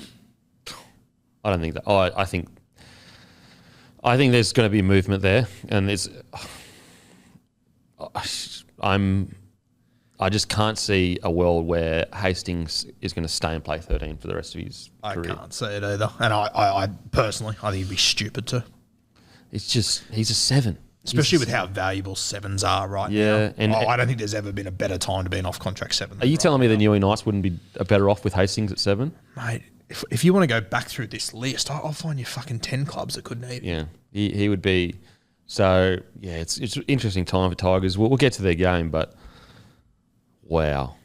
There's teams above them that could need him, and there's another team that's not even on this fucking page that they could need him as well, the Dolphins. Yeah, absolutely. So that was our accountability. Go to our YouTube, make sure to subscribe, but leave your predictions. That one prediction you got right at the start of the year and one prediction you got wrong at the start of the year in the comment section, and the best answer will win a case of Bloke beer. That's right. So go to YouTube, subscribe, leave a comment in the YouTube section. The best answer wins a case of Bloke beer sent to your house. So one prediction you got right, one prediction you got wrong. That's on the YouTube, Bloke and a Bar YouTube. You have to be subscribed. Leave the comment in the comment section. I'll go through all of them and we'll pick the best one. They'll win a case of Bloke beer. And that whole segment was brought to you by Bloke beer. Go to your local, grab a case. Bloke beer is now in every single celebrations, bottle-o, IGA Plus liquor, Porter's liquor in New South Wales and ACT. So if you live in New South Wales or ACT, you know that you can go into a bottle-o, celebrations, IGA Plus liquor, Porter's liquor, and you can grab a case of OG Bloke. Plus, Bloke Midi is in every single Liquor Legends in Queensland, New South Wales, and we've got hundreds of other stores that Bloke is stocked in. So go to our website, blokeandabar.com, and we've got a store locator. So I get a lot of messages of like, oh, where can I buy it this area? Where can I buy that area? Just go to blokeandabar.com, you put in your area, your postcode, it will show you the store close to you that stocks the beer. It's a beautiful beer. Last month we had the most sales of the beer we've ever had. That's how much people are loving the beer, guys. It's an absolutely cracker of a beer, and the Midi is just as good. I'm telling you, if you haven't tried it, give it a try. It's a beautiful, beautiful beer. Now, on to biggest news of the week, or some of the biggest news of the week. Manly. There's been a huge report coming out of there, and this isn't something that just like popped out of nowhere. There's been some rumblings for a few weeks, and so much so that everything that was said in this article wasn't confirmed by the club. But what is confirmed by the club is that there are meetings and that certain adjustments need to be made. That has been confirmed by the club. So this is all still reportedly, but I think it's safe to assume that there is some tension at the club because the CEO is that there's a new CEO, and I think that he's even come out and said that adjustments need to be made because we need to win. Anyway, so the report basically is that some members of the Fulton family, and as you know, Fulton, legend of rugby league and Manly, some members of the Fulton family harbour concerns with Hasler's strategic direction and use of emerging stars. A list of coaching candidates featuring the names of Billy Slater, Shane Flanagan are being drawn up in case Hasler leaves. The Trbojevic brothers are deeply troubled by the infighting and could consider walking out on the club. That one, the walking out on the club, I don't think there's been any confirmation of that. I just think that the Trbojevic brothers, being the senior players, would probably be a bit concerned of what's going on. There's a divide in the playing ranks and has led to a push to replace DCE as captain with Jake Trbojevic. Again, the DCE replacement with Jake Trbojevic, not sure how true that is, but I think it's pretty clear there's a divide at the moment at the Manly Seagulls, just like there's a divide at the Broncos. Rising star Josh Schuster has become central to a tug-of-war over the club's direction, with the man touted as a future captain having considered asking for a release. So look, again, what I would say is, like, forget the details and focus more on, there is clearly tension at the club. And we said the first few weeks when Schuster was 18th man or wasn't getting a start, we were sitting there going, that's a concern. If your guy that is supposed to be your sixth next year isn't even starting or making your side, or people are injured and he's still not starting, there is serious concerns there. If you want to read the article, it's on telegraph.com.au, Daily Telegraph. And basically, the gist of it that I got is there's a new CEO. He wants to essentially change the people around Desi Hasler. But Des, I guess there's a report that Des wants to be in full control of his coaching staff, which is a very reasonable thing, because we've seen in the past sometimes when admin get involved in coaching staff doesn't end well. In saying that, I'm sure there's times when we don't hear about all the times it ends positively. But there is a huge concern going on at the Manly Seagulls. First of all, Garino, I want to get your thoughts on the situation. I don't know where to start, bro. It's there's a lot here. I think with the Josh Schuster thing, we called it very early. I'll tell you what I think is amazing. Like, can you? I honestly think that if some point Kieran Foran would have got an injury, I don't think they would have played Schuster at 6, and this would have got 10 times worse. Yeah, I think they've been very lucky on that front. I think they would have gone for it KO Weeks or if Croker there and play a different night. I don't know what they would have done, but I think the writing's on the wall that Schuster, at the moment, it looks to me like he doesn't have a future at that club. With Des as coach. Sure, with Des as coach. Yeah. But which leads to my next thing. I think they'd be crazy to let Des go. Yeah. And, mate, you look at that list of, Billy Slater, Flanagan. Would you take a job coaching Manly? With all this going on, the history of guys that are not Manly guys coming in and coaching, they do not seem to work. The one thing that pulls you in the right direction is Tom Turbo, but I sit there and go, fuck, if he gets injured next year, which I hate to say it, but it always worries me that he will. What are you left with? Also, if you take over at Manly, DCE's getting older, Kieran Foran's about to leave. There's a lot of question marks around the future of this club.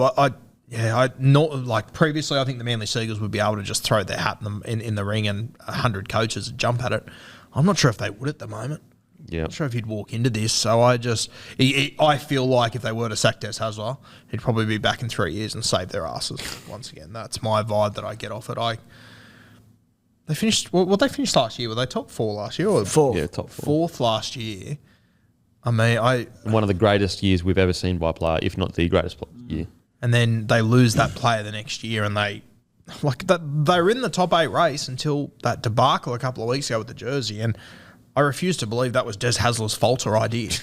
Yeah. I don't know.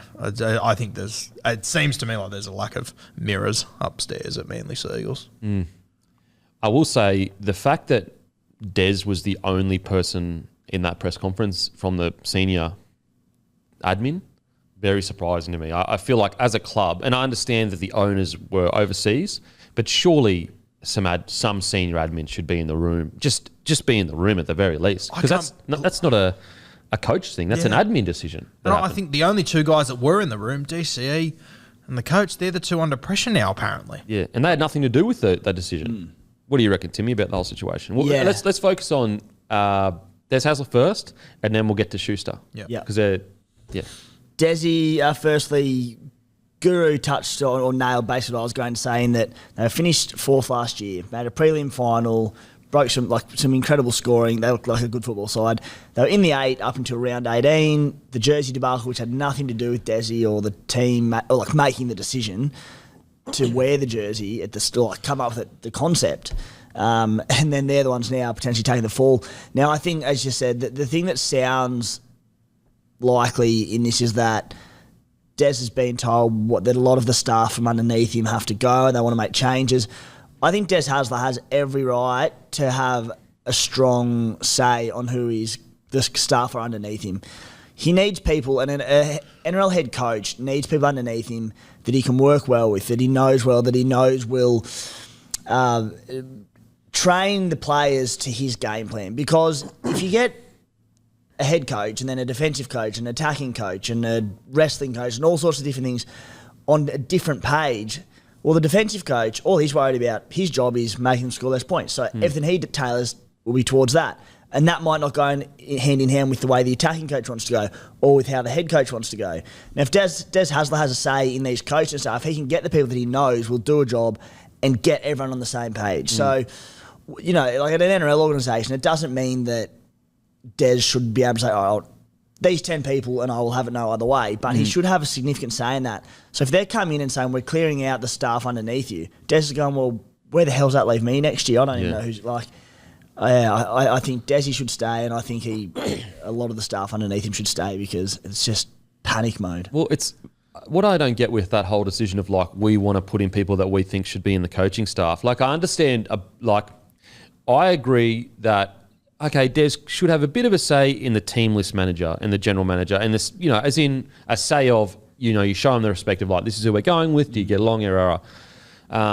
But at the end of the day, the admin should probably choose that because you don't want you want a team list manager focused on the long-term development of the club. And sometimes when coaches are making decisions, they're worried about their contract. Yeah. You know, they're worried about winning games right now so they get re-signed for next year. Whereas a team list manager, he doesn't have that pressure and he can make decisions for the long term. But I will say, if you're basically saying we don't trust your judgment to pick the right coaching staff, then how can you say you've got confidence in him being the head coach there long term? You're almost putting him one foot out the door already because you're saying, like, you're basically going, we're going to clean out your coaching staff and then you're gone next. Like, I don't see how that can work. I don't see how you can go, we just want you to coach on the weekends, but all the admin around you, we don't think that you have the ability to do that. And which I don't understand is like, out of every person in that building, and I mean every single person, there's only one person that has the qualifications to win premierships. His name is Des Hasler.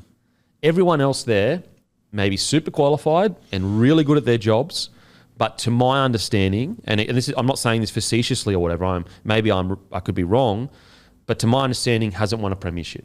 And so that's what I'm not understanding with this. You've got a guy with runs on the board. He took the club, when he took them over, they were 15th and they looked shocking. The same roster, he took them to a prelim final the next year, didn't he? And then there was that one pullback from Jake Trbojevic that he got sent for 10 and then they lost that game. I cannot for the life of me understand how the most qualified man in the room is now being told you are not qualified enough to pick your coaching staff. Unless they have got...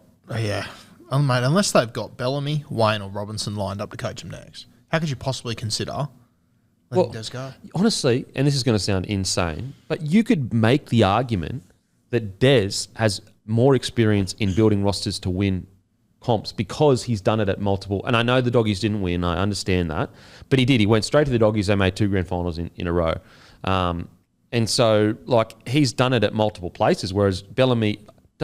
Let's be clear here. Bellamy could do it for sure. We know that. Trent Robinson, I also believe he could do it for sure. But what we do know for sure is that he's done it at another club. Like, he's built it to the grand final. I would argue he's actually done it 3 times because when he took over at Manly in 04, like, that was one of the biggest turnarounds of all time. Yeah. So he's done it 3 times. And the crazy thing is the last time Des left, if I understand correctly, was because of infighting at the club was just too much.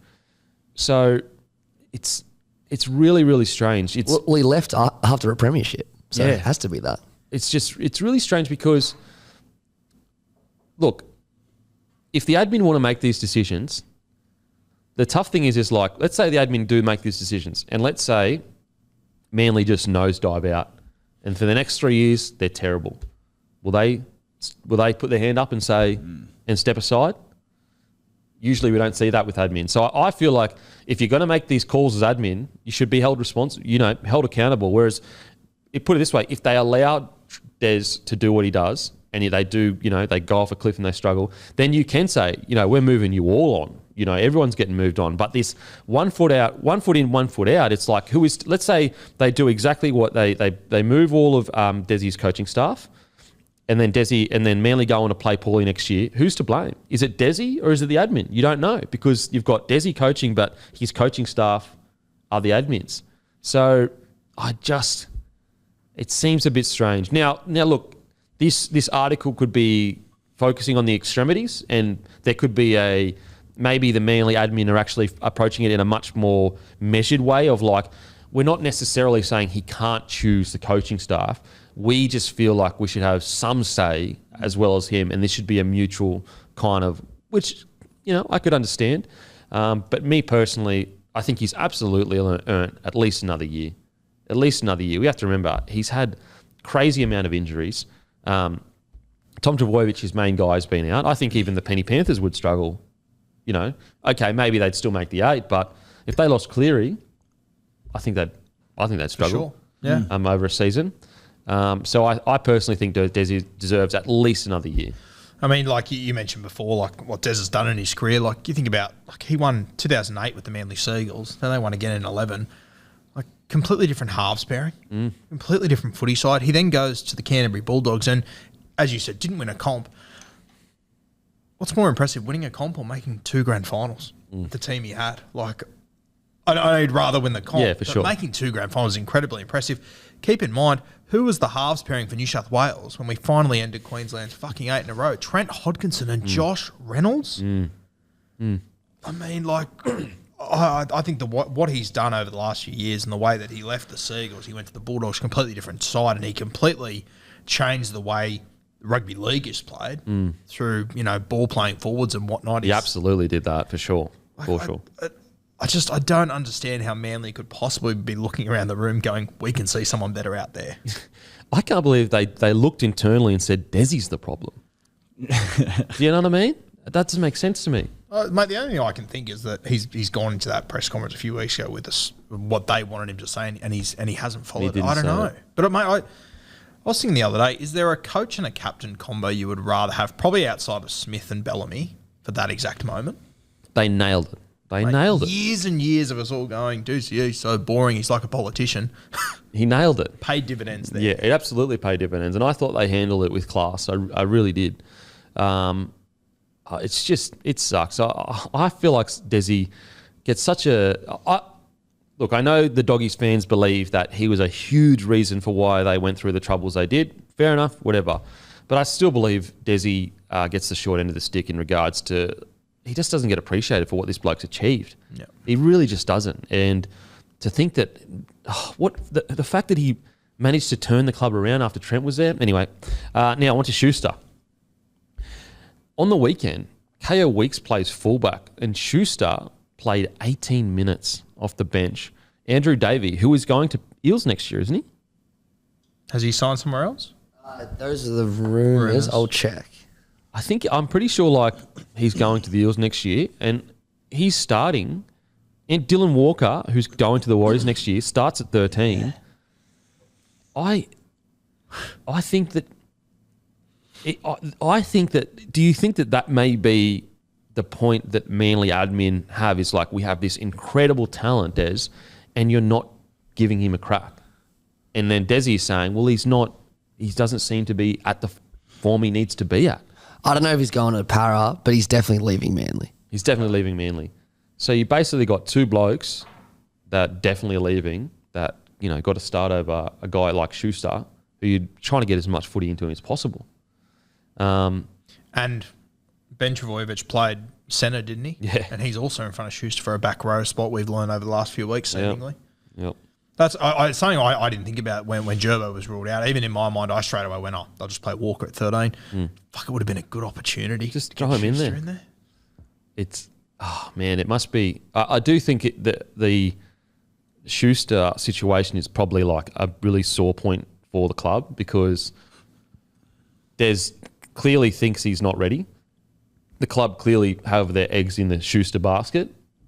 Do you think it gets to the point where it's Schuster or Desi, which is mental? And again, let's be clear, it's not Schuster's fault. Like, Schuster just wants to play first grade. He doesn't make the decisions. He's not the one. It's admin versus Desi. Well, just listening to the comments and everything about the young players, that has to be it. I don't know what else it could possibly be. He's debuted a heap of young guys this year. A heap of guys got opportunity. Tuipulotu, Kula, Ventravojevic, Bunga on the wing. Suaalii. Olakawatu. Like, I know he didn't debut this year, but these are all young, like in their first year or two of first grade. Kaya Weeks obviously gets debut, 220 metres on the weekend. Not bad. First game at fullback. I don't know where to put Schuster now. I think a big pre-season is really important for Schuster. Well, I think he's already said he's not going to the World Cup. He's going to focus on his footy this year, so that's good signs. And I did read in the article that the Schuster camp, and again, this is all reportedly, the reason why he was struggling with his weight is because he was basically didn't know whether he was playing back row or six. So if you're a back row, you're obviously a bit bigger. Six, you're not. So, it's a fair statement. We've spoken about this with Cheese, for example. If he's playing 13, he's a much bigger body than he is if he plays 9, whereas the muscle mass that Schuster will. So, yeah, really interesting time at Manly. I think this may, because Desi's not he's not going to back down. He's proven that. And if that is the issue, Schuster not knowing what position he's going to play next year, is he going to know before next year? I'm not convinced he will. And even if they do tell him, I don't know if I'd believe him. Yeah, you just don't know. And so, yeah, it's a crazy time at the club. Another thing as well, the admin reportedly were they didn't feel like they recruited that much, but I don't think they need to recruit that much. I think they got a great squad outside of maybe front row. Anyway, Manly situation. Let us know what you think in the comments section. Do you think Desi's the man to take you into glory, or do you think that a new direction is needed? I will say, when they say Billy Slater is shortlisted, I can't see Billy coaching anyone but the Storm, if he ever did coach. I think Billy would have heard about that for the first time when we... Yeah, I don't know. Come on now. And also, like, when I spoke to Billy on the captain's run, I said to him, I spoke to you, I said, did you dream about being is the Queensland coaching role everything you dreamed of? He said, I didn't dream about this at all. So it's not even like, he might not even want to be a head coach. He's just really good at it, which is typical Billy Slater. Surely if Billy's going to be a head coach somewhere, it's going to be after Bellyache. That's what I mean. It's at Storm. Surely it's at the Storm. Can I ask you both, gun to head, Manly Seagulls 5'8", round 1 next year? Schuster, or do they look somewhere else? Schuster. What do you reckon? My gut feel says he won't be at the club.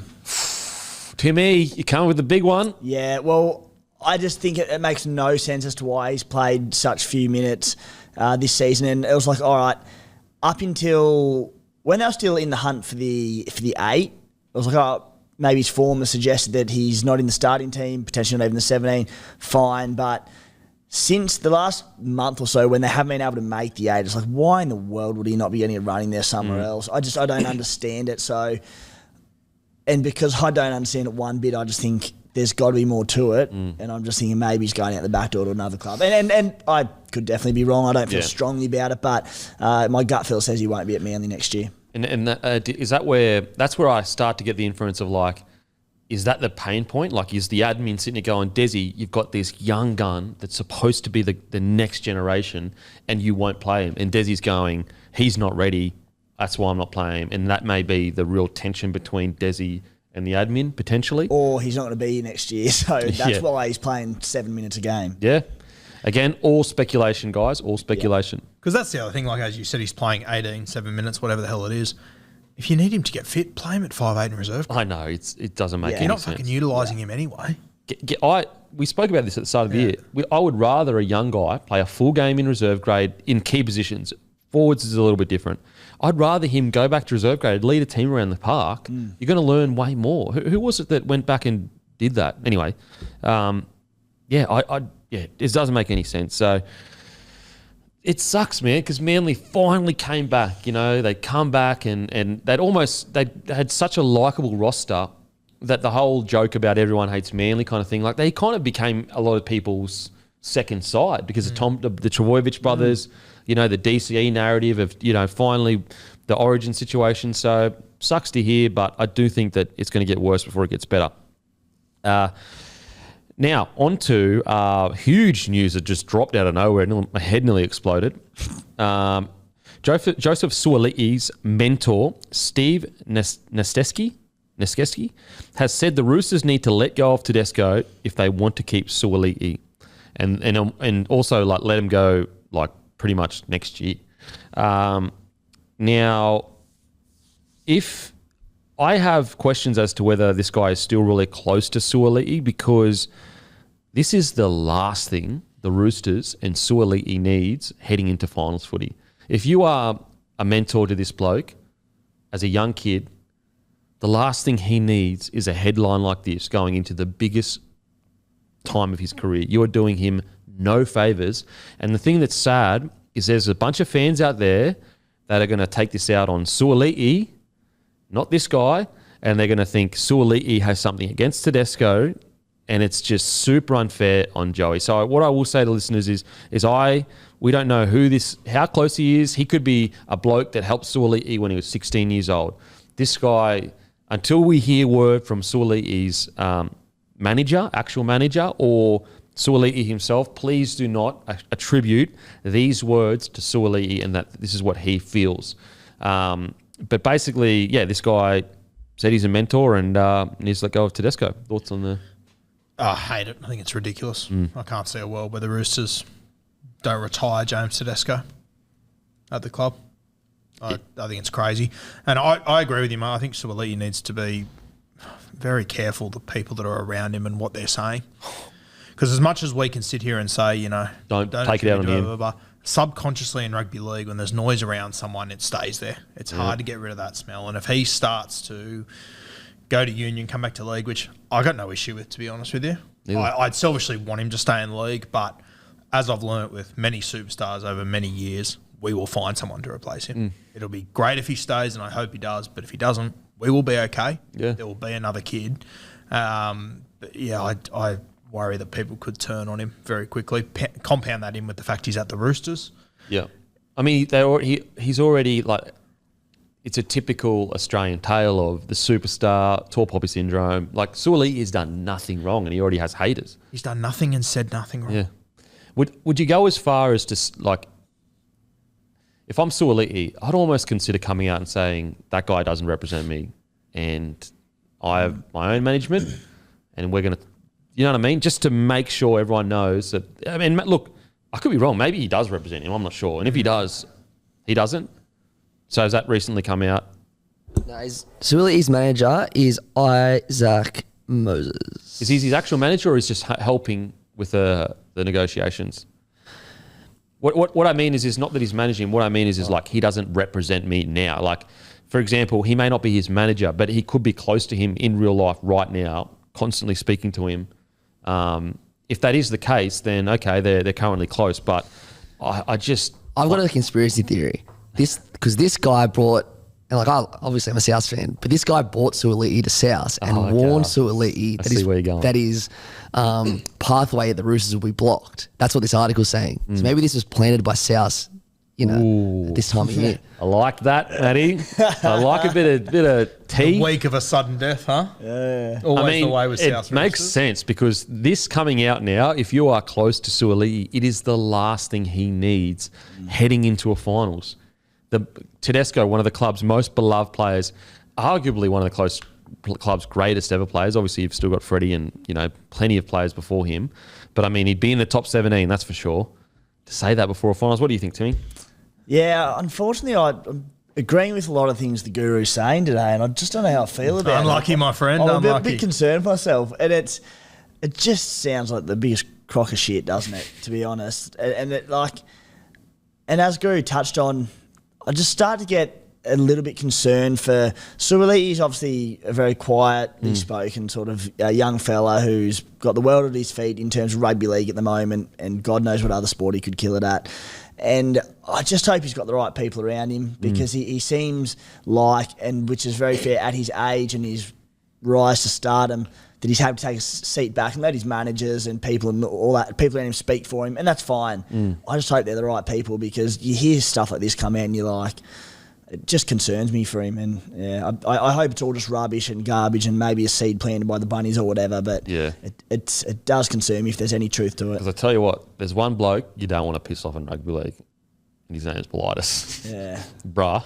You know how much Politis loves that club, and you're coming in throwing this out? Yeah. Imagine Politis, he rocks up, he wakes up in his bazillion-dollar house, walks out to the paper, he opens it and he sees that. He would just be like, are you fucking serious? Yeah. Are you serious? I totally agree with both your sentiments. Suaalii, he is the game's next superstar. There is no denying it. Matter of fact, it's not even next anymore. It's not next. It's right now. I think I hope he has the right people around him, because there's going to be people, sharks, trying to take advantage of him left, right. It's not to say this guy is. I don't know who this guy is. I'm just saying that the big superstar like this, there are people that orbit you and they just use you up. And I hope that doesn't happen to a guy like Suaalii.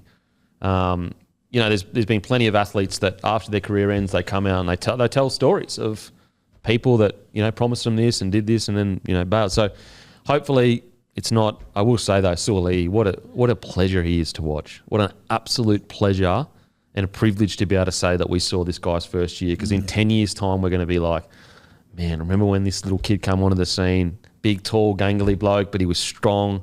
He was fast. He was great in contact. Exciting times for Suaalii. How far he's come. Oh, man, just so good. And I agree with you too. Like, as a rugby league fan, I don't want him to leave. But as a Suaalii fan, to think that he could go on the world stage and experience those things like a Rugby World Cup and, like, for example, the Sonny Bill thing, like, okay, there is no denying the Bulldogs thing was handled poorly. But as a Sonny Bill fan, to see what he did on a worldwide stage, what a journey. What an incredible journey. And that's the one thing that I think, like Suaalii, although it is great that we see these long game veterans in rugby league and they'll always have respect from the rugby league community. At the same time, if you stay with just rugby league, you do cap yourself to a degree. And Suaalii, he is just going to be a superstar. So, interesting times. Now, should Panthers play Eels at a call?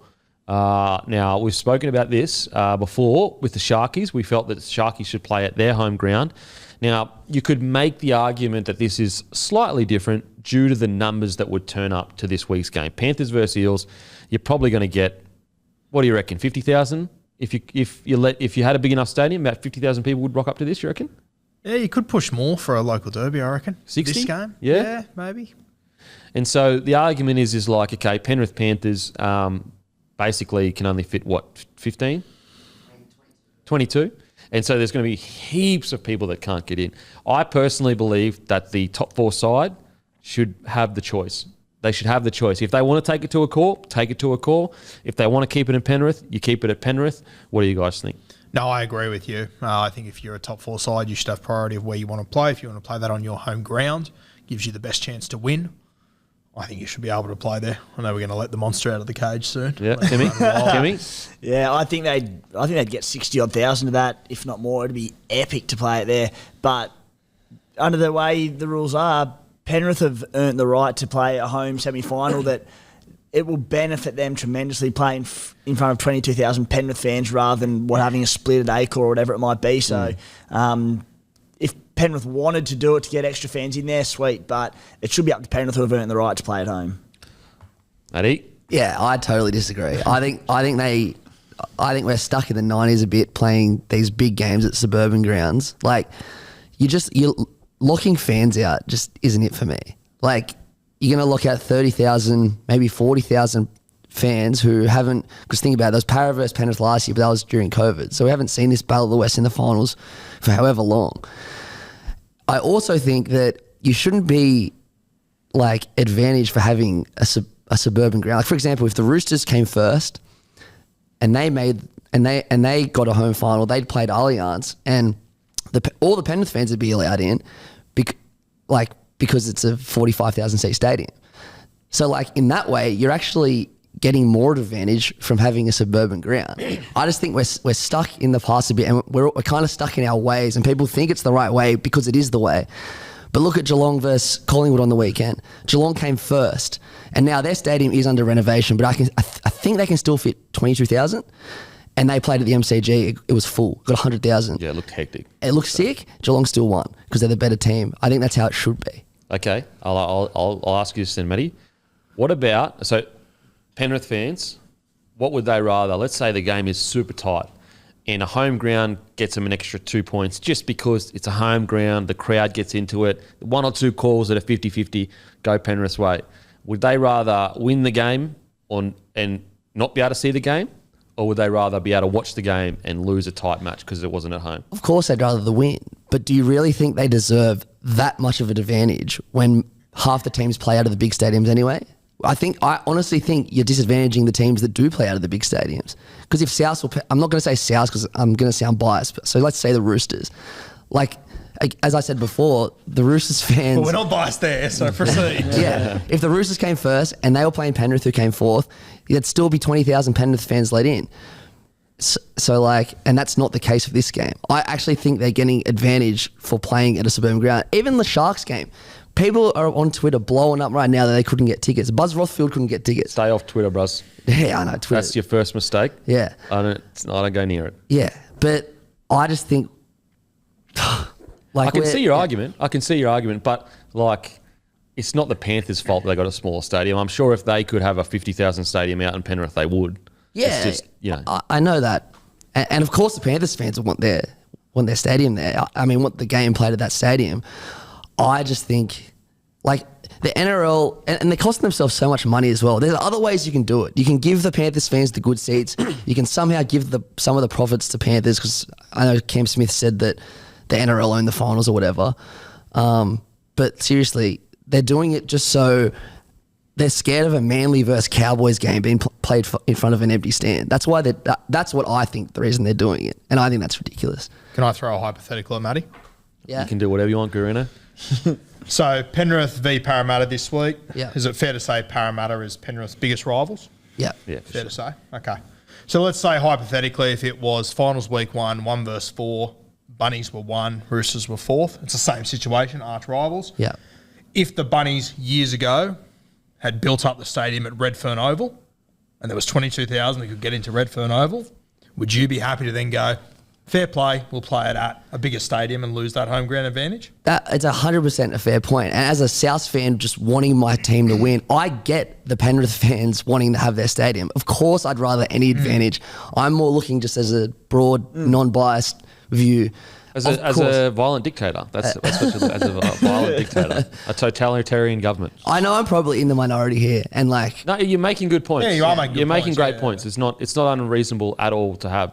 And, like, you're right. If we want to take the game into the future, you want to have these, if anyone can go and look at the stories of the MCG, well, actually it's called the MCQ. If you want to go and look at those pictures, it was amazing. Those videos of 100,000 people watching that game, for sure. There's no denying that. But I just think it's unfair on the teams that fight tooth and nail all year long, and then they don't get that home grand final. Playing at home is a different feeling. I guess the best way to fix it is to upgrade the bloody stadiums. So maybe we need to get into politics and start pushing for it, boys. Hey? What would our party be called? Narrative and Yarn Party? Very, very Wednesday vibes here, aren't we? Our party is We Could Be Anything. It could be anything. No doubt about that. Similar to Obama's Hope campaign. But the politics, a podcast later in the week, guys. But yeah, you make good points. Leave in the comments section. Do you agree with Matty? Do you feel that we are wasting opportunities to go to big stadiums? 60,000, I tell you, 60,000 people watching Eels versus Panthers would be incredible. Even if we went to the Oh, man, Allianz. Even going to that would be cool. So let us know what you think in the comment section. You agree with Matty, or do you think, regardless of how small a stadium is, that team should get the home final? Now on to Team of the Week. At fullback, I had Teddy and Gutho. I'm still unsure who I'm going to pick. Leaning towards Teddy, but I thought Gutho was amazing. On the Sting, though, I had the great Edric Lee. He was amazing yesterday. Come with some big plays. He made some massive plays. Like, he was phenomenal. It's like he had 2 intercepts. He had the crazy offload. Like, he set up, like, potential 2 tries that they basically bombed. Edric Lee was incredible. Like, if he can play like that week in, week out of the Dolphins, he will be outstanding. Now, in the centres, I had Matt Feeney. Yeah, Matt Feeney. 4, I had Will Benzini. Seriously, he's just going under the radar. 19 years old still, and he is playing some really, really good footy, and he just keeps progressing. And for people that may not know, he came through with Suaalii, and maybe Suaalii was touted as a bit more, but Benzini wasn't that far behind. He wasn't that far behind. You go back and watch those highlight reels now, and you'll see Will in there. Yeah, you'll realise now. Wow. Yeah. Now, number 5, I had. This was hard because we had quite a few. I'm just going to go Sivo, but I had Milne, I had Talangi, I had Rapana. 6, I had Kiri. 7, I'm going to say I had Hunt or Hines. 8, I had Bolo. 9, I had Robson. 10, I had RCG. 11, Crichton. 12, Nikora. 13, I had Tokiaho played all right. Maybe McGuinness, I thought he was pretty good, but I'm still unsure with the 13. 14, I had Drinkwater. 15, Lane. 16, Hudson Young. And 17, Tino.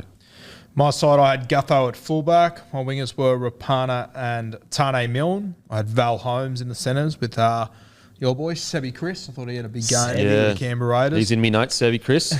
6, Luke Keir. I thought he was fantastic for the Roosters the other night. Benny Hunt in the 7. Junior Bolo up front with Takiaho. Reece Robson was my 9. Hudson Young and Britton Okora in the back row. My 13. Who'd you have, Takiaho? Yeah, I had Jack Bird. I thought he was really good for St George. And then my bench, I had Dill Brown. I've got Junior Bolo twice. That's how well he played. Joe Fermor. And, mate, I snuck a little sneaky one there. Jermaine Hopgood for the Penrith Panthers. I thought he was unbelievable. He got through a heap of work in their game. Timmy? Really similar to you, Kempy, and there's a few ones there I saw you had question marks on, and I had the exact same. And Teddy Gutho. I went Gutho, but could have gone either way. Wingers were really tough this week. Not a lot of standouts, but Geordie Rapana and Tane Milne. Centres, Matty Feeney and Val Holmes. Halves, Luke Keary and Ben Hunt. Could have easily gone Nicho Hines there. Front row, I'm Matty Lodge and Junior Bolo. Reece Robson at 9. Oh, I should have had Lodge. Lodge was in my notes. Lodge was really good. Yeah, Lodge was outstanding the first 20 minutes, so I might put him on my bench. Edges were Hutto Young, of course, Britton Okora, Jack Bird at lock. My bench was Crichton, Taukeiaho, Beau Fermor, who just continues to get it done. AJ Brimson and 18th man, Nicho Hines. Mate, some good teams there. That was brought to you by, Bloke.shop. We've got some shirts there. We've got some shirts. Actually, we've got some OG shirts with the OG brown bloke, and we've also got black with the big bloke across the top. We've got plenty of stuff. If you go to Bloke.shop, plenty of bloke merch there. I think we've got stubby coolers. I think we've still got some hats as well. So head to Bloke.shop, grab yourself a bloke shirt. If you don't buy the beer, buy a shirt. It supports the platform. Plus, they're great shirts. You see them out everywhere at the footy. People are loving them. So, Bloke.shop. Make sure to go there. Also brought to you by Bloke Beer. Head to our site. We've got a store located there. Easy drinking beer. It's a beer for blokes that turn up for their family, mates, and good times. Now, on to the games. Eels versus Storm.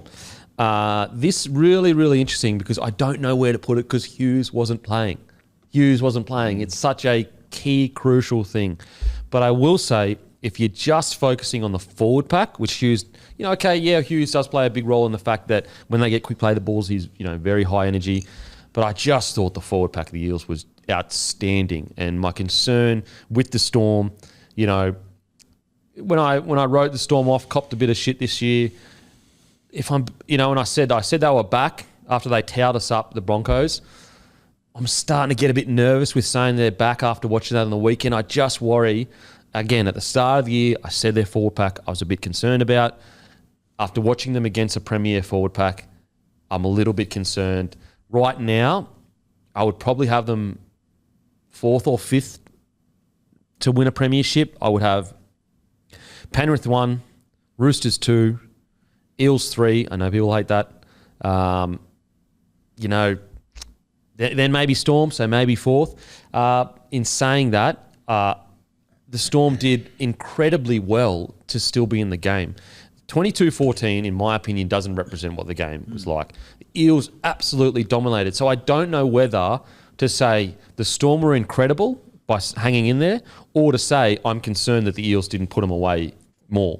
So I don't know where I stand with that. I'd probably lean more towards Eels just took the foot off the pedal at the end of the game. Like literally just went, we've won the game. It's whatever.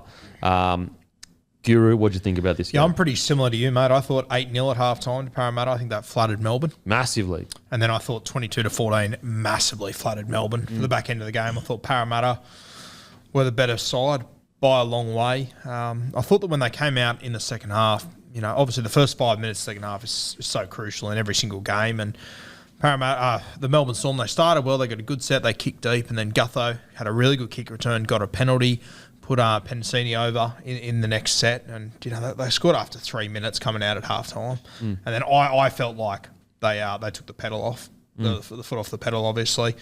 Melbourne scored 14 points in the last, 15 minutes? I thought Parramatta were by far and away the better side. I thought Dylan Brown was incredible. His game was so strong. And I was really impressed with Parramatta. There was a couple of times there, and I think it's a really good example of good sides, when they looked like they were shot on their edges, and then all of a sudden just numbers appeared from nowhere. There was a couple of there was Justin Olam once. He came off a scrum that it looked like he was going to score for all money. Xavier Coates had another one where he sort of looked like he was on the outside of Micah Sivo, and they just made it work, forced him over the sideline. I thought Parramatta were the better side by a fair whack here. Timmy, thoughts? Yeah, really dominant from Para. And what sort of stood out to me, I don't want to get overly hyped about them in the last 3 weeks because the opposition's been questionable, but Melbourne and Melbourne, even missing a couple of players, but conceded 26 points in the last 3 weeks, and I'm nearly willing to write off the 14 that they conceded late in this one because, as you said, they just took the foot off the gas. They sort of had it won and they were looking ahead to next week already. So we know they've got points in them. They're a very good attacking side, but their defence has been questionable at stages. But the last 3 weeks, 26 points conceded. That's what they need to get right, and they have at the right time of year. And it's funny how sometimes it takes a big play to really make you appreciate an improvement in a player. And for me, this week it was Mitchy Moses putting the shot on Bromwich. What a shot. When he just whacked him. And then that sort of clicked into my head. I was like, not just because of that, but how much has Mitchy Moses' defence improved the last sort of 18 months? Massively. He was a bit of a pushover in recent years. It was part of his. It was like a key negative part of his game was his defence. It's so solid. He's Gutho, Mitchy Moses. I think he's silenced a lot of doubters. Now they're not fully silenced. I think premiership or grand final's probably the only thing that's going to get him to do that. Or maybe a premiership. But I tell you what, the noise around Moses is way quieter than it used to be. Because he had a lot of negative, I don't know why, but his consistency for the last two seasons he's been one of their best for the last 2 years. Yeah, I definitely think people are respecting Moses more now because he's gone from being a highlights halfback to a grindy sort of 7. His game has just transformed over the last years, and I don't think he's got as much attention as what he should have for how his game's just become so much more well-rounded. Yeah. He was the sort of guy a couple of years ago that when he left the Tigers, he went to Parramatta. He was the sort of guy that I thought he's got so much ability and he could be a great 7 or he could be in Super League in 3 or 4 years. Yeah. The way that people turn on him so quickly. You know what he reminded me of is he'd be the kind of guy, he had the potential to this, the kind of guy that you'd watch his highlights in 10 years and go, where did he go? What happened to Mitchy Moses? Look how good these highlights are. And, mate, totally agree. And it's back then, everything was Mitch Moses' fault. Now, I think he's got so much to do with their success, but people don't point it at him, which I think is incredibly unfair on Mitch. I'm a huge fan of him. And look, as I've said to you all year, I don't think Parramatta can win it, but for Moses and Dill Brown, I hope they can. I'd love to see it because these guys deserve it. All the stuff that Mitch Moses has been throughout his career, I love the way he goes about his footy. Even playing Origin was it last year or the year before when he played last year? Like, man, the amount of shit he copped out of that because they lost, I thought he was great. Mate, he was like the reason they got back into the game. Yeah, Origin. I can't believe the amount of shit that he got for that game. If that was Adam Reynolds that came in and they lost that game in that fashion, he doesn't get that much stick. No, he's a easy target, Moses, and I don't know why. Maybe it was because of his inconsistency at the start of his career, but you just can't say that anymore. Like, if you watch the Eels play, Mitchell Moses, week in, week out, is in their top 3 players. Yep. Week in, week out. Anything you saw from this game else you saw, Timmy? The other one was with Melbourne, and it annoyed me a little bit, and I touched on it earlier in the show, but just Brandon Smith coming off the bench, and Guru mentioned how important he is to their go for. We've said it for a couple of weeks now, how a lot of their form turning around the past month had been coinciding with Smith back from suspension, starting and playing decent minutes. I just don't know why, out of nowhere, he decided bellyache, and I feel like a dickhead questioning Craig Bellamy because he's a genius, but Yep. got to find something to talk about.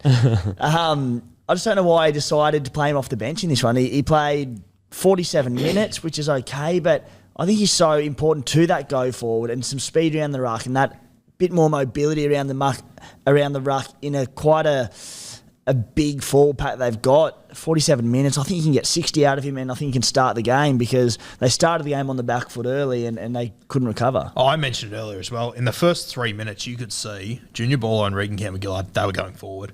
I think I would have wasted an interchange to go, fuck, got this wrong, got to get Brandon on there now. Yeah. It was just that they just dominated the ruck. Seriously. And I was surprised that Storm's line speed just didn't look like it was there. They weren't meeting them on the advantage line and winning that contact. Like when we get to the Roosters Rabbitohs game, like the first half of the Roosters, they were meeting them every play. It reminded me of Penrith in the grand final, to be honest. They weren't getting to the advantage line, the Rabbitohs, and I was surprised that the Storm didn't have a similar. And that's where I wonder: are they a little bit? Their forward pack is older. It is older now. They deserve all the respect in the world for that forward pack for what it's achieved, but it just doesn't seem to have that same energy that some of the youth do. Now, to be fair, there's so many forward packs that you wish that they had the old gritty toughness that the Storm does. And so there's a balance that you have to find. I just saw it on the weekend that energy just didn't seem to be there that you usually see with the Storm, where you just can't seem to get out of your own end. And maybe that's more because the Eels were just so bloody good through the middle. Again, a little bit disappointing in the end with the Eels. Like, there was a really bad play or a stupid play from Marnie, and I literally wrote, missed opportunities like that can cost you the game. And then there's a really poor pass from Brown. Again, it kept Storm in the game. And then before you know it, the score's 22-14. Little tiny things like that. That's where you need to just be ruthless and close the game out. Imagine if Munster, who obviously Meany went down with that, I think it was an ankle issue after that final try. Munster took the goal, rushed it, missed it. Imagine if he nailed it, 22-16. They've got a full set at them. Well, they missed a sitter the one before too. Yeah. Nick Meany. Yeah. I thought there was a ball that Gutho threw where he scooted out a dummy half to Sivo. Oh, And I know we don't do it enough, but credit to the referees for making a good call on that one. My first instinct was that had to be forward. That was a reverse floater that went 20 The metres. Gutho one? Yeah, the Gutho one. What a fucking ball. Great ball. But I think it would have been a classic one to just go, it didn't look exactly right to call it forward. So I thought it was forward live. So well done to the referees on that one. But I thought Gutho, some of the things he came up with, there was that try. I think you just had it in your notes. I just lost it. But there was one that was going over the dead ball line that he left. Yeah, great leave. Yeah, geez, it was a good play. Guru, a man of the refs. Yeah. Not just a man Always. of the people, a man of the refs. Looking out for the refs. Okay, now on to the Storm quickly. Seve Coates edge, I think it's a bit of a concern heading into finals. The Eels just peppered them, and it didn't seem to look like they. Again, Coates has been in at a first grade. Seve, a bit of a rookie. We know that it's usually. Did Coates swap edges? Yeah, he swapped when he edges. came back from injury. Yeah, because it's usually Remus Smith and Jennings, wasn't it? Yeah, they're obviously both injured. And they're both injured. And I just think, and Smith and Jennings, their defence just didn't get the respect it deserved last year. And I'm just a bit concerned heading into the finals that could be a real point of, a place where they can attack. We've said all year, I just think the reliability of Remus Smith, you realise how good reliability is when it's not there. Yeah. And yeah, they brought Sevo back. I don't know what you two thought, but I sort of would have kept with young Totomapaea there. I thought he'd done a reasonably good job. I always feel like Sevo is a guy that you can sort of get the better off. Great ball runner, yeah. But just defensively sometimes. Defensively, there's issues there, and that's where you're going to lose games come finals time. Yeah. That's also where, we spoke about it last week, and like depth is so important. Like I'm almost tempted to stick a Tommy Eisenhuth in there if he was fit, just to get their defence sorted. But yeah, there was a moment there, and I know that they lost the game and everything, but there's a moment there where Munster, he had Isaiah Papali'i tackling him, and he was running backwards, holding iPad with his back completely exposed to the defensive line, waiting for someone to whack him, and he was giggling and laughing. He's just a different breed, isn't he? He's a madman, absolute madman. Someone could have put him in hospital there if they wanted to, and he was just so confident that he'd be sweet. Yeah, he's unbelievable. Outside of that, I just felt the Eels were too dominant. I really do. I think they came out with a purpose. I mean, 50 minutes into the game, the Eels were at 90% completion. An Eels forward pack at 90% completion is going to be tough to beat. So it's a mixture of, the Storm were missing Hughes for sure. Pappenhausen, obviously a huge out. I mean, look, I think if anyone doubted the value of Pappenhausen to this side, it's fully squashed. But yeah, Eels just came out and played them off the park. There's also a play in this one where Mitch Moses threw an absolute pill to Penasini, and he was through and he dropped the ball in the line. I reckon if he would have scored that, it could have got ugly. Yeah. And that's the little things where I go, Eels, like, those are the things you need to nail to be a premiership winning team. You could see on that moment the Storm players looked at each other and just sort of went, thank God. Thank fuck. Absolutely. So look, Eels were fantastic, but as we say every week, you just can't, whether they lose by a lot, win by a lot, you can't take anything out of it. Yep. All that matters is this final series for them. We knew they would make it. Now it's a matter of can they put it. With the Storm, you just can't count them out. Any team that runs out in that purple jersey with the Storm logo on it, they cannot be counted out. Do they look anywhere near as good as they looked heading into the finals last year, even though they got bounced out? No, I don't think they do. Do they look probably the weakest they've looked in a substantial amount of time? If I'm being honest, yeah, probably. But again, they are the Melbourne Storm, and I might be here in 2 weeks going, I was wrong, like I was 2 weeks ago. But on any given field, if Cameron Munster's the best player on it on that day, they win. He's so good. Fuck, he's good. Even, I know he made a couple errors in the kick or whatever, but he still was there in everything on the weekend, in everything. Now, on to the Bulldogs Manly. We'll go through this quick, guys, because obviously they both cannot play finals. Great win from Manly. Bulldogs. Burton, drop goal. Haven't heard that in a while. Great win from the Doggies. No, great win by Manly. Look, what I loved about it was almost poetic. Burton, he's been the story of the season for the Doggies, and he closes it out with a clutch field goal against a team with arguably one of the best field goal kickers in the comp in DCE. He got the job done. Outside of that, Tavita Pangai Jr. had a really mixed game because he threw that great offload which got to the try, and he had these really great moments. But also, he had a couple of errors. I will say, though, Faitala Mariner, he is just building and building and building, and he's that real X factor on the edge that I think that they've been missing over the years. But yeah, look, fantastic win by the Bulldogs. What do you think about this game? Yeah, I was actually out at the SFS when this game was on, so I was watching updates on my phone and saw 16-0 to Manly and thought, it's a nice way for them to finish the season at least, and then couldn't believe it when I opened my phone an hour later and saw they'd been done. Crazy. And then obviously when I rewatched this one on Saturday, I watched it with the retrospective knowing how it played out, so was a little bit indifferent for me, but bottom 8 teams playing in torrential conditions.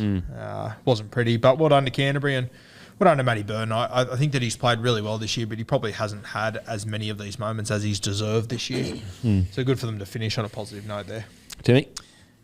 Yeah, not heaps to add on it. The Doggies, they just, sounds like a bit of a cop-out, but they just got that, they're getting that belief and winning back into their DNA. There's obviously had some dark years and some dark passages. It was earlier this season, but even when they went behind 16-0, you never sort of felt like the Dogs, they're out. Yeah. Whereas 12 weeks ago, you'd be like, oh, this could get ugly, Yep. nasty. But and it doesn't matter who they're playing, even against the better sides. They just look like they believe in themselves again, and they got out of it somehow and got a dub. So A little shout out. It's obviously came from your page. The Kohler chase. So quick. Fuck, in those conditions too. And It was 10, 15 metres behind him. And mate, he had to slide to stop himself in the wet and then turn and go. Yeah. Incredible. Yeah, he's so quick. So quick. Yeah, look, good way to end for the Doggies. Manly, really poor, unfortunately. Now on to, arguably the match of the round, Roosters v the Rabbitohs. I thought Keary's, it was a masterstroke. Polo-Ilias connection, being new, hadn't played much footy together, and obviously Jackson Polo playing a bit of wing, playing a bit of centre. Ilias and him haven't played that much together. They're also probably one of the youngest pairings in the competition. Keary just sent Angus Crichton at them all night long, and it was a masterstroke. It's like will have caused it, but it's much harder to execute that than people give credit for. And how often do we see teams come out and they're versing someone that has a very weak edge and they don't go there at all? And Keary did it to perfection. Timmy, what do you think about this game, Roosters Rabbitohs? Mate, this one's been simmering over. I've been waiting for it all podcast, and I don't blow up about too many things, but it pissed me off that they didn't rest players going into this game. And look, they could have rested other players, and it would have mattered in hindsight. But Cam Murray, first out of the game, knocked out, now in doubt for a knockout semi-final. Joey Manu, calf, twins, something that was an issue for him that he missed a game 3 or 4 weeks ago. Gone for the season, it sounds like, potentially. I mean, now we know for sure. Can anyone say he was faking that, grabbing his calf now earlier in the year? Clearly wasn't. And Clearly then, an issue. Roosters have confirmed it's 2 to 3 weeks, so he could come back. Okay, there you go. So, and I just think as soon as Parramatta locked up 4 spot, and it meant essentially it was going to be Bunnies v Roosters in week 1 of finals. I understand new stadium, there's hype for it. The players definitely would have wanted to play it. No one would have wanted to rest from it, but I think there's a bigger picture, and I think some of these injuries could have been avoided. And Cam Murray's one of the first I would have rested from the Bunnies, could have been avoided. I just don't see the need to have played them, and now both sides are missing arguably their best players. Well, it's interesting because I put a post up saying, is it time for us to introduce a bye the week before finals footy? And got a lot of pushback from it, actually. AFL do it. Yeah, exactly. And so it's actually a text into the captain's run with Smithy. And AFL have been doing it for years. And a lot of people are like, no, that's soft. They're professional athletes. It's like, come on, guys. Let's be real here. Having a bye is actually the opposite of being soft, because it means that week 1, they're going to fucking rip and tear even more. Look, after seeing guys like Murray get knocked out, Manu, missing 2 to 3 weeks, I think it's something that should be considered. And some people say, oh, you lose momentum, and it's not going to be as suspenseful. I mean, you're not going to be as excited for the finals or whatever. AFL have been doing it since 2016, and they love it. They had one of the best finals ever with the Lions and whoever else they played. The momentum one's a little redundant as well, when the next week the top 4 teams are playing for a week off anyway. Yeah. And then some people say, well, they would just rest players anyway. No club wants to give a player 2 weeks off. That is too long. I think we should consider it. I really do. And I actually think that, again, it's not about these poor little players injured or whatever. It's about making the final series as exciting as possible by making sure we have the best players possible playing in that game. And I think that the week that they have off, send them on media tours, to hype things up, like fighters do before their fights. They go on media tours, ask questions. There's going to be, every single team is going to have one player that slips up and says something that the whole week is around, like what he said, I want to bash Radley or something like that. You know what I mean? Whatever it is, I think that it should be something that we should consider. What do you reckon, Guru? Yeah, I like it. I don't pay too much attention to the AFL, but all my AFL mates, that when we spoke about this, said it's a no-brainer. Should be doing it. There'll be less restings. We were discussing what you could do on that week off. And it's hard. You've only got the bottom, you obviously wouldn't include the top 8 teams, but I heard a few suggestions of you could have, I know that over in England they pick from their competition like an Exiles team for them to maybe come over, play a game against the best of the bottom 8. You have the Prime Minister's 13 that's normally played during the finals, where it's sort of like the best Kangaroos and they can pick out of the teams that are eliminated. Like I think there's things that you could do to chuck together a game on the Saturday night. You could have a nines tournament on that Saturday and Sunday of the bottom 8 teams. Whatever you want to do. Like I think you could find things to fill that weekend with that would be not finals footy level, but entertaining. If you're desperate like us to watch football, there's something to fucking watch there. Yeah. But I think the week off would be crucial, and I miss me with the soft arguments. That's horse shit. Yeah, it's about you want in a perfect world in a final series, you'd want every team at full strength. And I just think that you put that by there. Like even a guy like Manu, let's say Manu injured his calf last week, he could be back for week 2 of the finals because he had that extra week in between, you know. I think it's something we should consider because then also, look, you may get some teams that like Penrith that earn the right and they rest players last week as well. I don't think they would. I don't think any club would want to take 2 weekends off heading into finals. You want to be battle hardened. And so I actually think it avoids situations like Penrith that rest 13 players, even though I agree with their right to do so. They earned the right. But it makes it so that the last round of footy, you're still getting the best players on the field. Yeah. We spoke about last week how many of these guys are injured too. There was like just a couple of posts that I put out on the weekend. I think I had like 5 players that I'd mentioned over the weekend that aren't playing finals footy this week. Of 5 of them, 3 of them messaged me off the back of it. And I just said, I'll have a good off season. They said, I'm going in for surgery on Thursday. Yeah. So many. What are you having done? It was like fucking bionicle, man. Like there's so many, like all these guys are carrying so many things and you would never shoulder, guess it hands, by their football. Yeah, absolutely. Back to the Roosters Rabbitohs game though. First half, the Roosters were just brutal, absolutely brutal. Matt Lodge, his signing for the Roosters has been.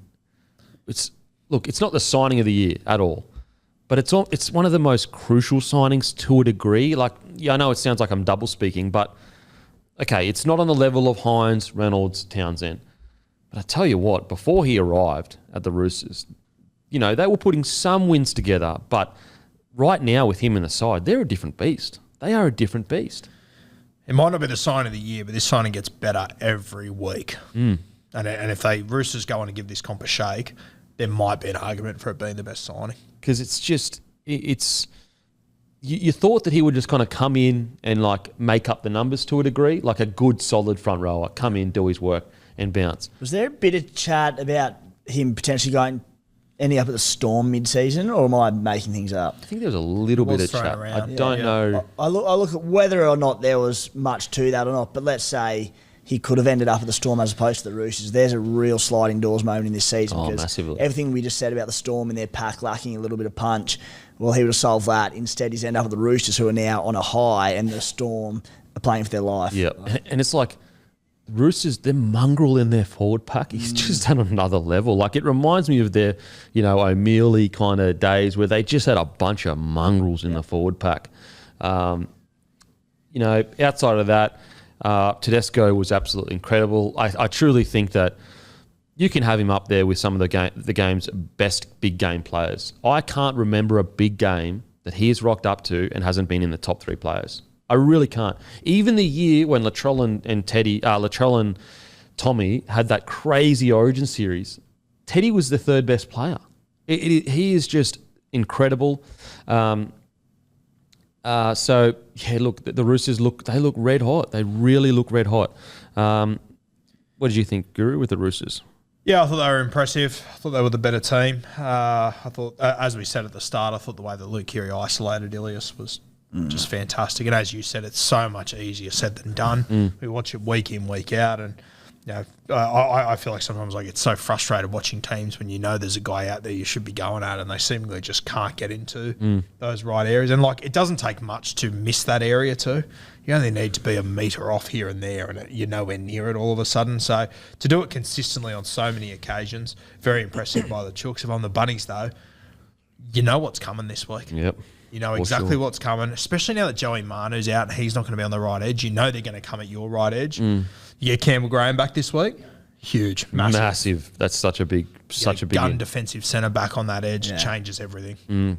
I wanted to give a shout out to the Roosters bench too. Terrell May and Egan Butcher. Terrell May came on in 33 minutes, ran for 127 metres and 23 tackles, 0 misses.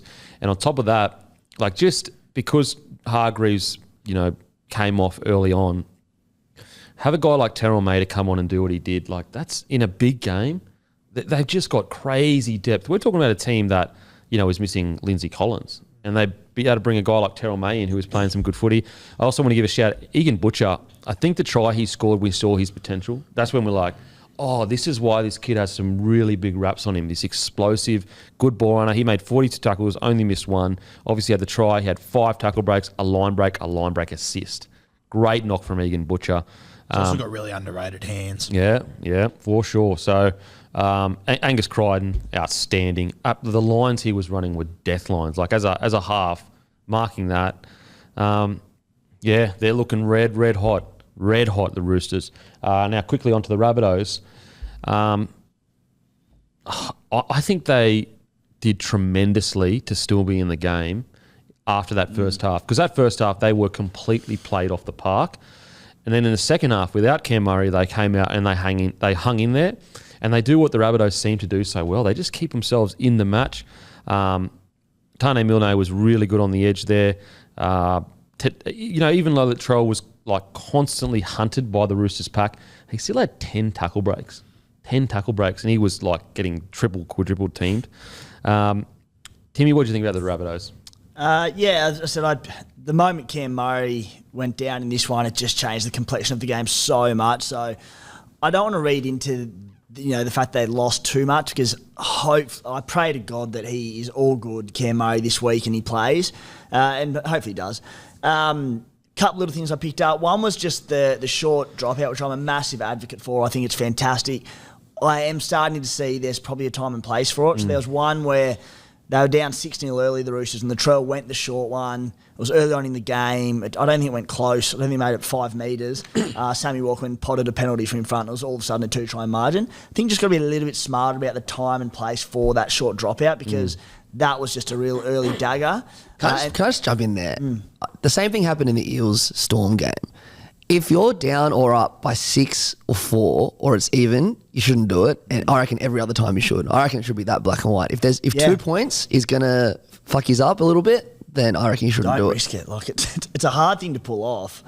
And then the other one was, if there's 2 blokes who love a narrative, I'm sitting next to them.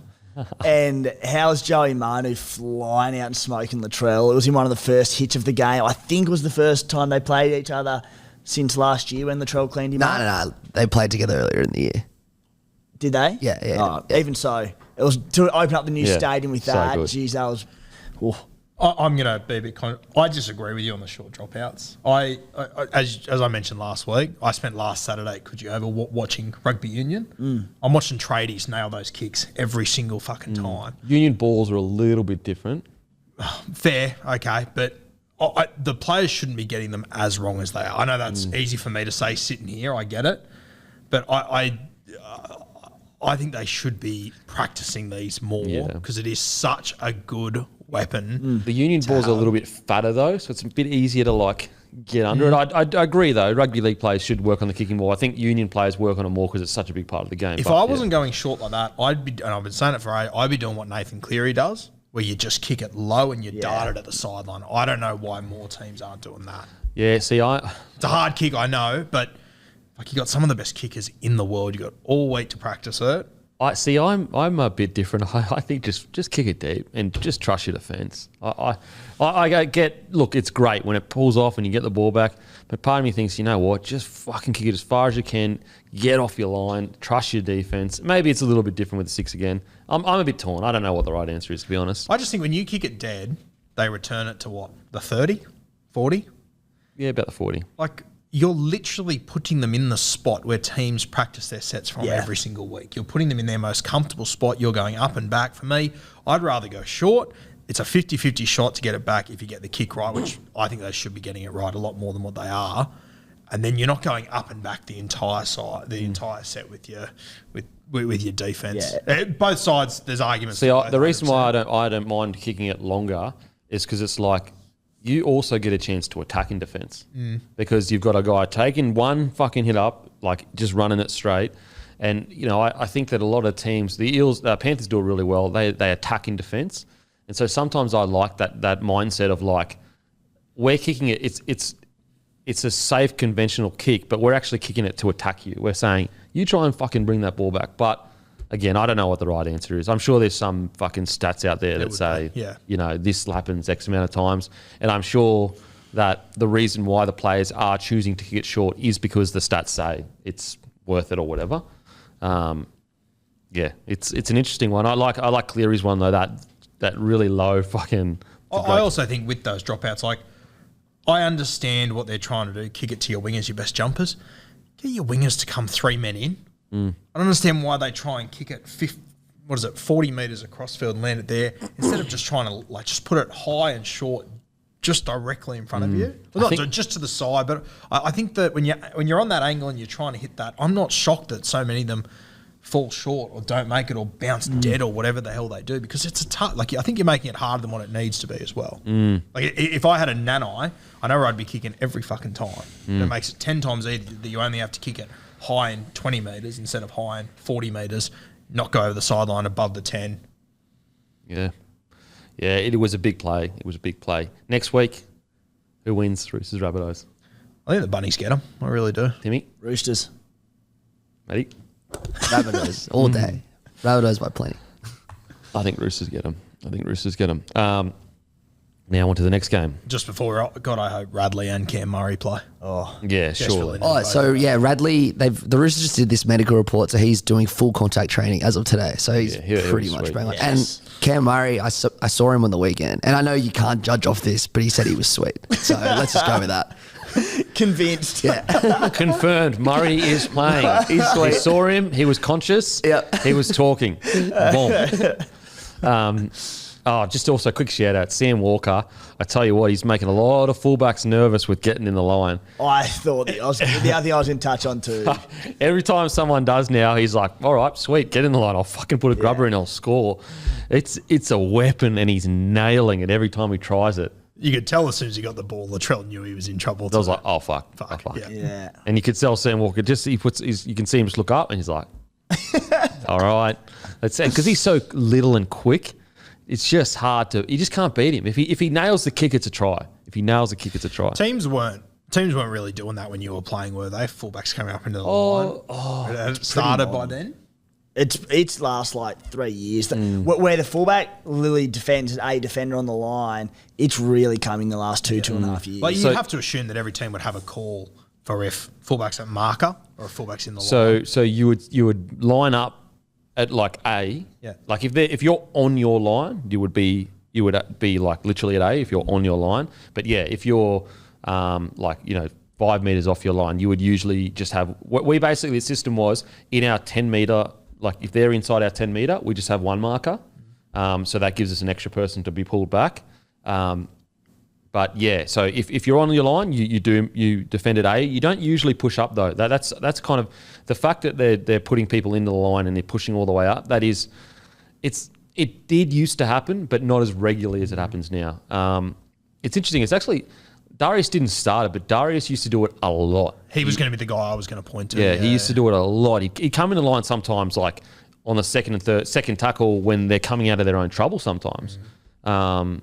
But yeah, it's a risky play nowadays if you've got a little half there. Especially if it's something that you do regularly, like coaches will pick it up in a heartbeat. Walker sees it it's so smart. Now quickly we'll do the Warriors Titans. We've already kind of spoken about this. Big talking point for me is Viliami. He's only 19 years old, and he just showed his potential of great footwork for his line break try off the scrum there. And I just thought that was a bit of a shining light. Like, yeah, okay, they lost or whatever, but the positive is like he's 19. He's got a ton of potential. Now, will he reach it? That's still to be seen, but it is something to be excited about. At 19 years old, he's big, he's strong, he's fast, he's got good footwork. But outside of that, Wallace starting at hooker. What's going on there? Surely they could have jigged it around. Did they only travel with 18 men or?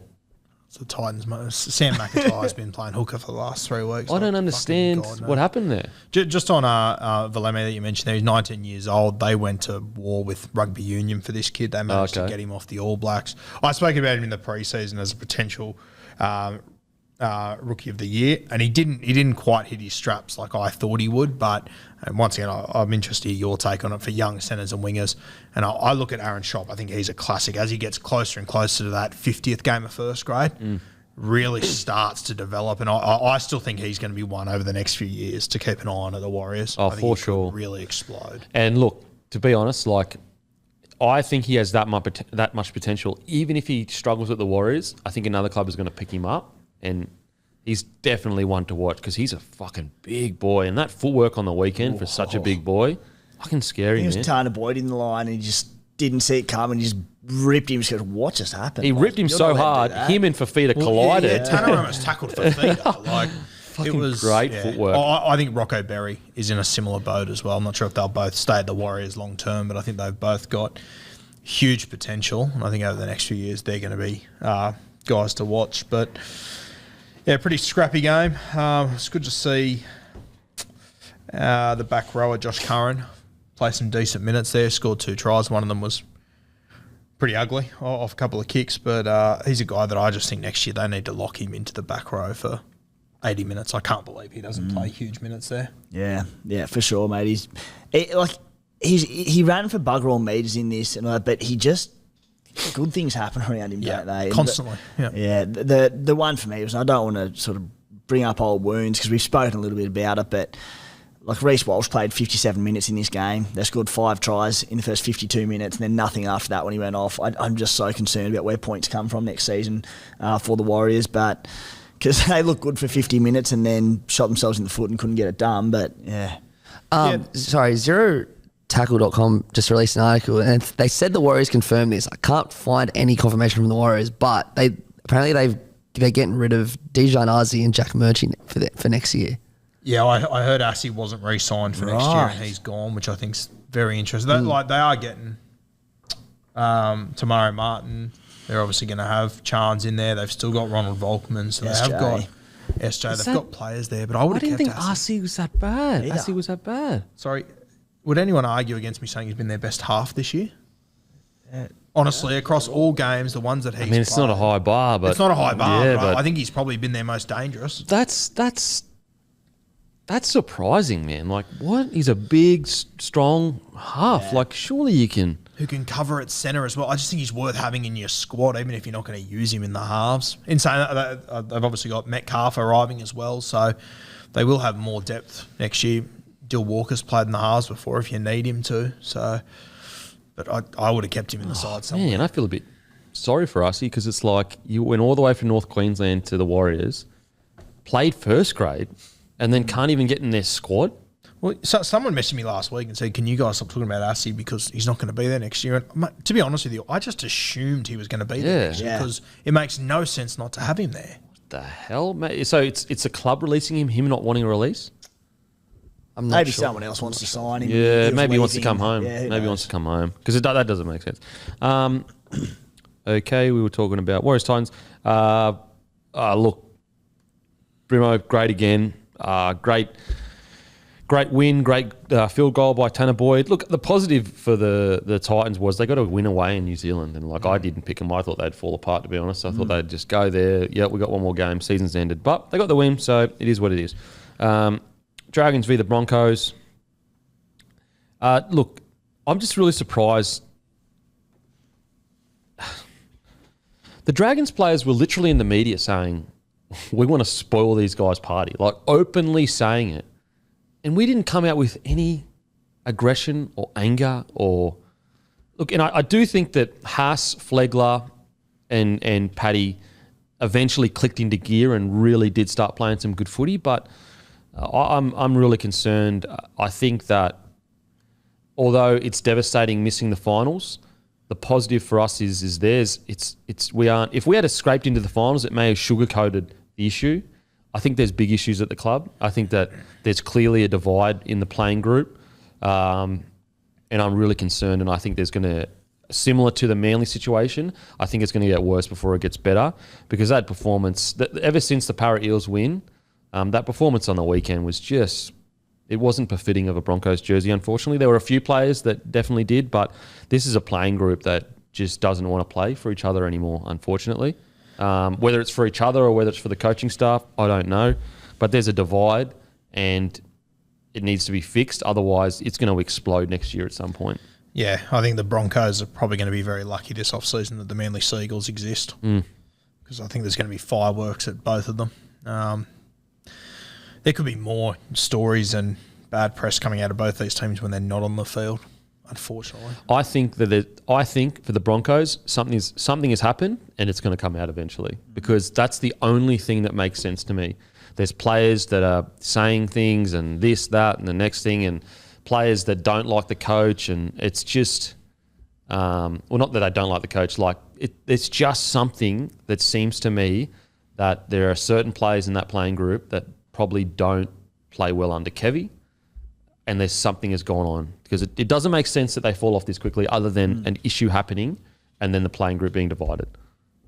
Because Paddy Carrigan came back and we didn't look any more energised at all.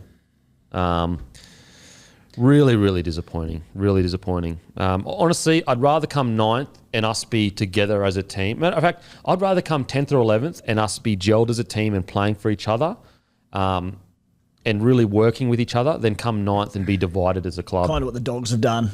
100%. Because at least they're going in the same direction. Whereas at the moment, we are divided as a club, unfortunately. It's sad to see. I don't think... It's not as simple as, we just lost form at the end of the year. There's some deep problems between the playing group. Look, the positive is we've seen at the Raiders, it can get turned around. Hopefully it does, but I think that there's going to be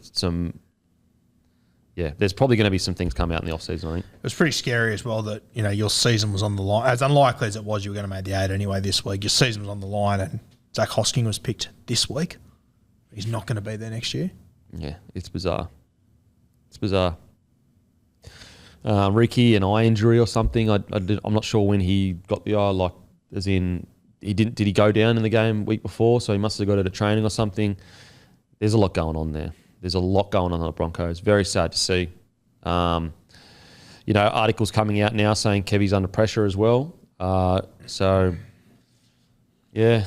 Someone's got to leave. Someone's leaving, in my opinion. And I don't know who it's going to be. But it's just sad to see, because there was so much hope. Everything was going so well. But clearly something has happened off the field. Even Selwyn, I think he was 30 minutes late to training on the Friday or something. There's a lot going on. So anyway, we'll just get over the game quickly. Even little things like Catewell, he's ended the season, unfortunately. I'm a huge fan of Catewell. I really, really love what he's brought to the club. But even he looks like he's lacking energy and... Well, I thought it was pretty evident the Dragons came in with a game plan to target him. Yeah, he was poor, unfortunately. I'm a big fan of Catewell, and I think I still think he's been a great signing. I still think he's great for the club. He's going to help us move forward. But even a guy as good as him, played so well in Origin, was struggling. And that if a guy like him is affected, then there's clearly something going on there. Anyway, thoughts about the Dragons? Yeah, Ben Hunt once again putting on a show. Be interesting to see how he goes as far as this Dally M chase goes. Do we think, we'll talk about him in a minute, do we think that Nico Hines would have picked up 3 points yesterday, or 2 or 1? At least 2, I'd say. Surely. Probably 2. Yeah, so it's going to be interesting, because I think they both would have been pretty quiet on that front the last few weeks. Neither's been huge, so it'll be interesting to see how it plays out there. That 40-20 that he hit. So good. It's almost impossible to defend. He was looking at the right corner. And plugged in the left. His 6th for the year. He only just fell short on a 20-40 as well. Is it Fainai? That try. I told you I had a bit about him. Oh, my God. I told you. Not many guys could have scored that. Mate, that's why I've been, when you see him move, saying for quite a while now, he's got a bit about him. We're just seeing the tip of the iceberg with this kid. Yeah, and a try that Ben Hunt set up for Ramsey. Ben Hunt beat about 6 defenders in 12 steps. And only one of them touched him. Yeah. Just his deception and, the old saying, tell a lie with they were just falling over around him. And then to get that pass out the back to Ramsey, I thought Ben Hunt was incredible in this one. Very impressive. Yeah. He even had a try saver. And then, again, the positive for the Dragons is then you get, so you got Finai on one edge with the centre, and he's starting to show what he can do. You got Suaalii out. Then Sloan on the other edge has that run. And you're like, this potential these guys have. Like, Sloan's run was incredible, the footwork. He beat 3 or 4 guys. Like, there's a lot to be excited for at the Dragons. I just don't know whether they're like, are they making the right decisions? Anyway, we've been over a million times. What do you think quickly about the Dragons? We'll move on. Yeah, not too much, mate. Just always that Jack Bird's been worth his weight in gold to them this year just because of his versatility. It's can be so undervalued or underappreciated at times. It wouldn't be within the club, and I know a coach who has a player as versatile as Jack Bird to be knowing they've got this just absolute gift, but between centre and playing on the edge and playing lock, like, it must be frustrating for Bird. But sometimes that's just your role at a club, and you miss to fix it when they need you, and that's what Birdie's doing. He was fantastic on the weekend, so yeah. Like, the Dragons are out, and Bird's bringing that kind of energy. Like, he's just ripping and tearing, and then we're fighting for our lives. So, yeah, sad times for the Broncos, unfortunately. And mate, I thought the Broncos, like that try that, was it Deloise Hoyter that scored it? I think Tautau Moga slipped over and then it put Tyrell Sloan in a 2-on-1 situation. Like, I'm not sure if they even scored that. If Moga wouldn't have slipped, it's a tough arvo. Tough arvo. Club's going through it. Look, bird's eye view, at least we know of the roster to challenge. Now it's just about getting that roster all going in the same direction. Dragons got some really, really good young guns, so hopefully they can make the right calls going forward. It's going to be interesting when we look back in a couple of years how they handled these young guns. Yeah. Because I'm nervous at the moment. I am too, because think of it, they got Suaalii, Fainai, you got Sloan, you've got Sullivan, you've got Amon. Like, this is some of the best young talent in the competition, bar none. You could even equate it to like Penrith Panthers young talent coming through. Like, so it's going to be it's a delicate fine line that they're walking right now. And if they break that up, or in a few players go, all of a sudden all of that great work is just gone. So hopefully they can make the right calls. Now onto the Cowboys v the Panthers. I mean, we won't talk that much about this game because the Panthers had 13 players out. I will say though, what I loved about the Cowboys' performance, and this is all I cared about, not the score, because we knew they would probably win. It was the completion rate. 17 from 18 to open the game. And that shows to me that, like, this is a focused team that was focused on the right things. They weren't, a lot of people would have gone to that game going, we need to fucking tower this team up by 40 points. Cowboys went into that game saying, no, we need to be disciplined, ruthless, and get the job done. And the points came. They came eventually. They got the job done. So much so, look, I don't know how much to take out of it because the Panthers had a reserve grade side. But I actually think because they completed at such a high rate and they look so focused, they've actually maybe just a little bit ahead of Sharks for me, because Sharks actually had 11 errors in the first 50 minutes or whatever, and it's a bit of a concern for me. So I thought this was a clinical performance by the Cowboys, and they did exactly what they should do. Thoughts, Timmy? Yeah, you nailed it, mate. There's just no complacency there. In a game that they should have been winning comfortably, and they came out and they were what Todd Payton has turned them into this season. That's just a professional outfit from 1 to 17. They really, as I said, you don't take too much out of it because they should have won this game by the scoreline that they did. So good luck to them. Yeah, I agree, mate. Not a heap to take out of it for the Cowboys, but they did what they had to do. Got the job done. Thought Val Holmes was incredible. Drinky was great. Reece Robson, unreal again, but not much to take out of it. I just want to highlight one guy from the Panthers, and I had him in my team of the week, Jermaine Hopgood. He's signed with the Parramatta Eels next year. I reckon he'll be a real smoky for by the year next year. By the year? Big one? Yep. I'm pretty confident on it, to be honest with you. What position does he play? Wide running forward? Yeah, he's been playing lock in New South Wales Cup. Yeah, okay. He's been killing it down there. His numbers are unbelievable. Just the other night in a loss, 67 minutes, 20 hit-ups, 4 offloads, 2 tackle breaks, 42 tackles. Beast. And so you reckon that he could come in and play 13? Well, I think that you'll see Isaiah Papali'i. Well, he's obviously going to leave. Yeah. Or do we assume Madison will go to the edge? Well, I think Madison wants to play 13. So it's either Hopgood at edge or Madison. You know what I mean? Like they'll. I think they'll end up moving Madison there. I think Hopgood will be more suited to the middle for Parramatta. Okay. Because you've got to remember, Nia Corey's gone as well. Yeah. So they're going to have to make shift to back row there. I tell you what, going into that forward pack, you really could open yourself up to just crazy potential. Yeah, and he's a different body shape to every other forward at Parramatta there. That's why I think at 13 he'd be a really good fit. Can he ball play? Yeah, he can ball play. He can. Yeah, he's tough. He's got a really good offload. He's averaging about 3 offloads a week in cup footy in that Panthers side. If you watch this game as well, he got over the try line at one point and dropped the ball. So like he's got a lot of potential. Hopgood. I think he's going to be a really good signing for Parramatta. Good forward pack to go into, that's for sure. Outside of that, I'm just trying to think. Anyone else? The chase down from the big fella, number 15. Oh, what a chase down. Scotty Drinkwater in bloody quicksand, mate. What's going on there? Letting the big fella chase you down. Mate, that was like seeing that it was like the Terminator. It was like the Terminator. Mr. Gilmore's jacket. Jesus. I love watching that. Look, I think Penrith have nothing to be upset about it all. I thought they had a good showing for themselves. Like, yeah, okay, it was a dominant win by Cowboys, but we're talking about a Cowboys team sitting in the top 3, playing a reserve grade side. Now on to the Knights v the Sharks. Won't spend too long on this either, guys, but I just want to give a shout out to Hines' defence. He made multiple try-saving tackles. He also made multiple catches, sweeping in behind, whether it's grubbers, whether it's high kicks. I think he had one pass that was a bit dodgy in attack. But outside of that, it's the Hines show. It is the Hines show. Even that one pass that he threw that was intercepted, they would have watched tape on Dominic Young. Yeah. And normally you score off that. Yeah, for sure. Normally. That was a premeditated play. Dominic Young did a little bit different to what he usually does. So I felt a bit sorry for Hines in that one. Still credit to Dom Young. Great take, great try. But yeah, Sharkies, I never felt like they were going to lose this one at any point. I thought Miller was really good as well. Some of his kick returns. I tell you what, if you're looking for a handy, cheapish fullback that could develop into a quality first grade, you could go a lot worse than Lockie Miller. A lot worse. I'd make the argument that he might have fought his way onto that bench when Kennedy comes back. Yeah, is Kennedy back, Matty? Have you got any? I think he's back this week. I think, yeah. Yeah, that was the chart. I think week 1 of finals. Yeah, right.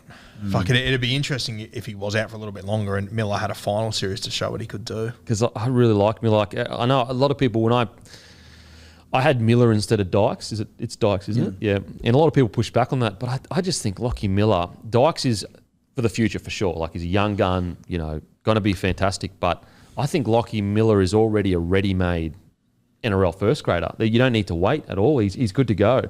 I think he's fought his way onto the bench. I think he'd be a great 14. Put him at 6 if you had to. Put him at fullback. You could put him in the centres on the wing. I think he'd be a great 14. My understanding is that if the Sharks were fighting for a top 8 spot a few weeks ago, they would have gone with Miller. Okay. Because they were a little bit safer. They're just trying to get more first grade into more guys.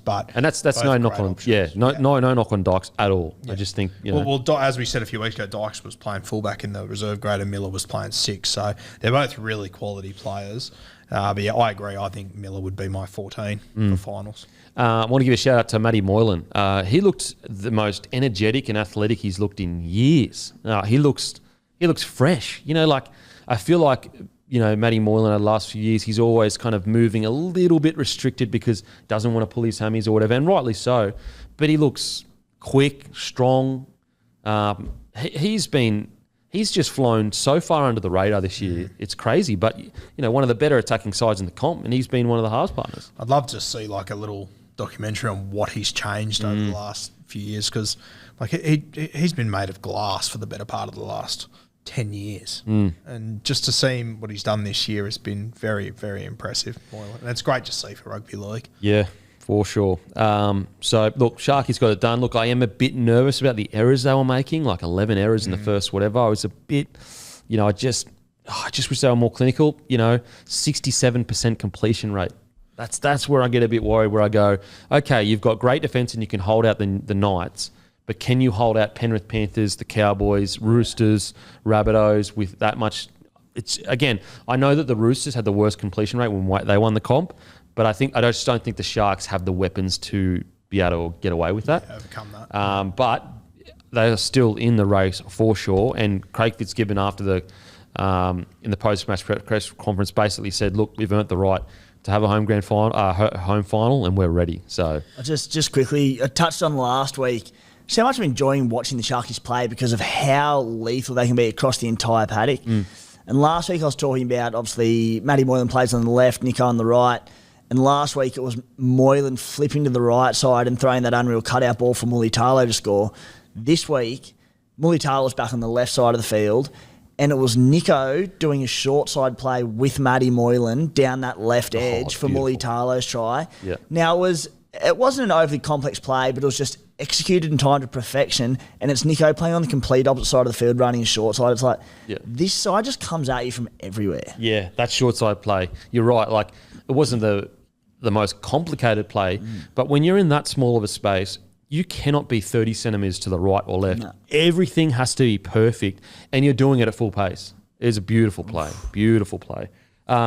Quickly with the Knights, I want to give a shout out to Tex Hoy.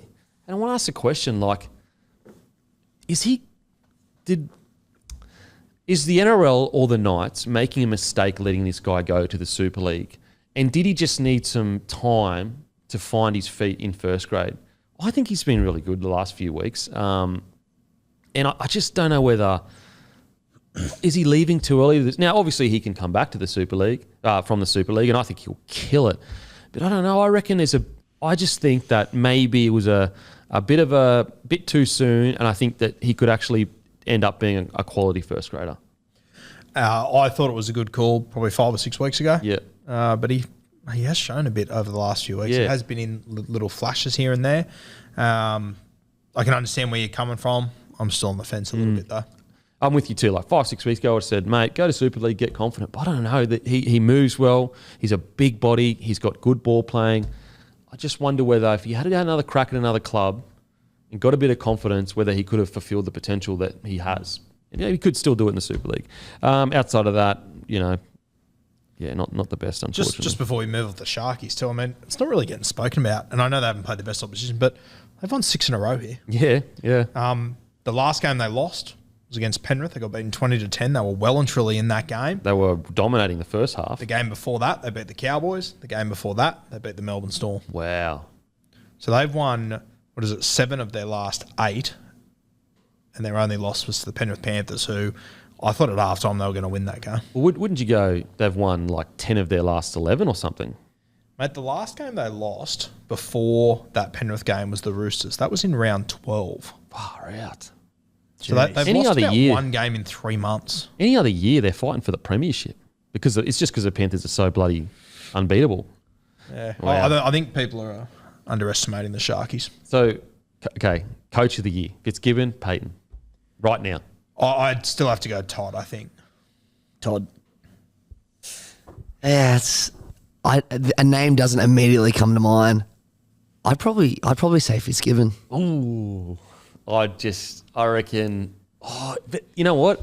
It is Fitzgibbon's first year, whereas it's Payton's second or third year, really. Yeah, that's fair. I don't know. I wish we gave out that award after the grand final. I think it's so fucking stupid that we give it out before the premiership's won. Yeah.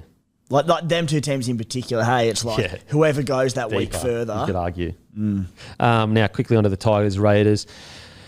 Dark day for Tigers. Honestly, and I don't mean this like rude or disrespectfully at all, and this is coming from a Broncos player and a fan of the Broncos, so I acknowledge that my club has problems, and I acknowledge that we won the spoon and we've been struggling. So it's not coming from a place of like, oh, we're so great. But honestly, watching on the weekend with the Tigers, like it was the first time where I was like, is this club cut out to be playing in this competition? And I'm not trying to be a dick and say kick him out of the competition.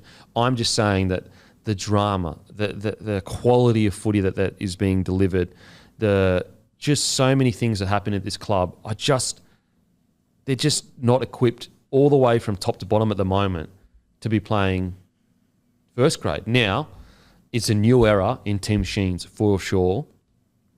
But I tell you what, if it doesn't turn around soon, this club is, I can't put my finger on it. I cannot put my finger on it. I don't know. Do you guys feel the same? Worse? Am I being over dramatic here? No, I don't think you're being over dramatic. Mate, if we get 5 years down the track and it hasn't worked with Tim Sheens and it hasn't worked with Benji, those are the two human beings that the West Tigers can rest their hat on and say, this is why we exist. And if it doesn't work out with those two, and I mean, they've shown in the past they're not afraid to kick Benji in the dick and show him the door. Mate, so it wouldn't shock me if in a few years' time this happens again. I hope it doesn't. I hope Benji's successful. But, like, mate, you talk about with the Broncos at the moment with Kevin Walters. Like, if they let him go, like, there's going to be carnage. He's one of the favourite sons. Benji's the son. Yeah, it's like Lockyer. Benji's the only fucking son they've got. Yeah. If it goes to shit with him and Tim Sheens, who are the only reason why this franchise has ever been relevant in its existence, where do they turn to? Where do they go? Well, I agree, mate, because it's like, okay, let's say Tim Sheen takes over for the next 2 years and they're still exactly where they were. Does Benji Marshall take over then? Because, like, they've committed themselves to it. They've openly said to everyone, hey, guys, this is the plan. So now they've added the pressure of, in 2 years' time, Benji might be sitting there going, I don't want to, I'm not ready. I don't want to do it. I've so many other things in my life that I want to do. And that's the position they could potentially be in. Timmy, what do you reckon? Are we being crazy here or what? No, not at all, mate. It's just getting sick of talking about them being a basket case, and there just never seems to be a resolution to what's going on at the Tigers. The Fox coverage brushed on Laurie Nichols over the weekend, and I should have brought it up earlier in the year, but Laurie is actually a relative of mine, the greatest rugby league supporter of all time. So my old girls are Nichols, and what Laurie these days would be seeing with his beloved Tigers, he'd be turning in his grave, just what's coming in, week out. So he was obviously an absolute diehard Balmain supporter. Died the year that the West Tigers were founded, but made peace with that. And he'd just be gutted and just for all Tigers fans out there, it's just getting tough. Yeah, and look, this is not coming from a place of like having a crack at anyone specifically or any of the players. It clearly isn't any individual person. Like that has been changed, and some individuals, players go away to other clubs and play really well. It's just, I don't know. Yeah, I don't know what the answer is at the Tigers. And then look, if there's anyone who can do it, it's Tim Sheens. Like, he's done it before. But yeah, I'm speechless. I'm honestly speechless. And again, this is coming from a Broncos fan who no club in history has ever been in the top 4 and dove out of the top 8. So this is not punching down at all, but it's just like, I just don't know where the Tigers go. Like, watching Tarmel on the sideline there with his hands on his heads as they get booed off the field at halftime, I was devastated for the bloke. One of the best servants the game's seen as a front row, 300 games, all that stuff. He played 300 games this year, didn't he? Yep. And that was the end. Anyway. There was a moment there where Tarmo and Joe O were standing on the side and they looked at each other, and I think they were both just looking for something to say, and they just had nothing. Yeah, and I mean, all this time you've got Adam Dewey out there just getting beaten to a pulp out there, and they're trying to work out how they're going to keep him there for the next. Well, I don't even think that they've committed to him, or I don't know. And I'm sorry, Tigers fans. I know it sucks having to listen to this. I really do, but we can't sugarcoat it. Like, I'm not going to sit here and say, "Oh, it's all good." Like, there's a big problem. Anyway, now onto the Raiders quickly. Whew. They looked absolutely dynamite. They looked explosive. Everything was clicking. Fogarty working his magic. This is a Tigers side without Jackie Whiten. They looked incredible. Every single player, like even guys like Kotrick, are starting to find their form again. Rapana, incredible on the edge. I want to give a shout out though to Sebastian Chris. I think he's been so solid all year, and even I have been guilty of not giving him the praise he deserves. He's their leading try scorer in a year where, how often have we said, "Oh, I think they're a bit shallow in the outside backs." Croker, he obviously was their go-to guy, and now he's playing in New South Wales Cup, to my understanding. Guys like Tomoko and Sebastian Chris have been so solid all year, and they've grown into their role. Sebastian Chris was up against Dan Gagai. Was it last week? Yep. And went really, really well. So credit to him. Sebastian Chris is looking fantastic. Tomoko, Gunn, Rapana. I mean, talk about vintage. Just aging like a fine wine. Kotrick finding his form. What an incredible game by the Raiders. It's worth noting with Seb Chris, and you can confirm for me, 2020, he went home and didn't play footy, didn't he? Yeah, he sat out. He was with the Raiders squad and basically just had some, off-field things going on and just said, I'm not playing footy this year. Wow. He's obviously respected enough there that they welcomed him straight back in the next season, and look what he's done. Mate, he's played 41 games. He scored 24 tries. Mate, he's so unassuming. And I just feel like if he was at any other club, like a Sydney club, he'd be getting a bit more. I'm not saying he'd be, on the hype train or whatever, but tell me how many NRL fans, know about Sebastian Kris and the fact that he's a leading try scorer. Not many. The Raiders do. The Raiders appreciate him. Timmy, thoughts on their performance on the weekend? It was really good. Coming into sort of finals, we often speak about how you want those tougher games to get your seasoned and ready for week one of finals. I think the Raiders were the opposite. I think we've shown in recent months that, we can grind away in tough games and that, but how many points are in them? I think we were sort of played into a bit of extra belief going into it with games against the Tigers and Manly, who are both pretty paltry, and we put a lot of points on, but they'll be going in with their tails up going, you know what? We know we can beat Melbourne. We know we're a tough, resilient side, and now we know we can put points on. Yep. So I think it gave them the opportunity, the Broncos losing, to rest Whitehead, to rest Jackie White, and your key forwards in Papali'i, Joe Tapine, Hudson Young all played fewer minutes than usual. So, look, all of a sudden, we're going into week one as well prepped as I think we could be. So who knows? We'll start underdogs against Melbourne, but it's not a bad place to be being an underdog sometimes. Honestly, I have them at, similar to the Panthers Eels, 55 Melbourne, 45 Raiders. Like, I really think that the Raiders, they look confident, they're energetic, they look happy together. Like, there is this confidence the way they're playing and aggression. Like, they've kind of finally found their mojo. I just, again, I can't speak highly enough of the fact that they could turn. They went 1 from 7 to open the year. 1 from 7. Jackie White, and there it is, the big fella behind us. Well rested. He's looking over us going, boys, I'll flog you if you don't talk nice about the team. Mate, so good. What do you think about the Raiders? Urena? Yeah, as you just alluded to, I think it's perfect that they've had a couple of big wins coming into this, and their confidence is just high. They've always been a confidence team. Hudson Young, pick him in the Kangaroo squad. I think he's almost put his name in there now and just fucking leave it. Don't worry about what other back rowers do over the next few weeks. I think he's done enough to be there. I think he's the perfect guy for the conditions they're going to play over there. I'd be picking him. I'd tell him now and keep that spot. I'll be surprised if he's not in the squad. Yeah. I really will be. And like a few weeks, if you said 4 weeks ago, I would have said probably not major outside smoky, but he has just gone from strength to strength to strength. And every game he's impacting. Like, I'm trying to think of another back rower over the last month that's had as much impact for their team as Hudson Young has had.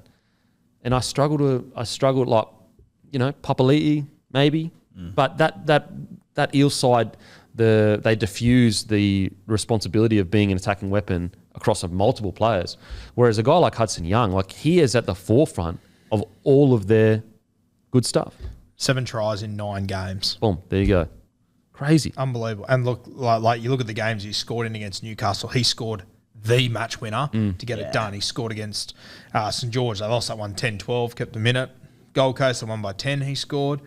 Beat St George by 2, he scored. Beat Newcastle by 6, he scored. Scored match winner earlier in the year with that grubber in behind the line. Yeah. Can't remember who it was against. Yeah, Newcastle, that game. No, Crazy. nice, I'm sorry, yeah. The only negative with the Raiders is they've had a really soft run into the finals.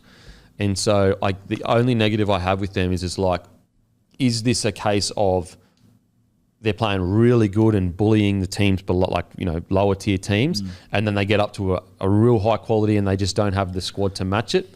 Again, that's just glass half empty, glass half full kind of stuff.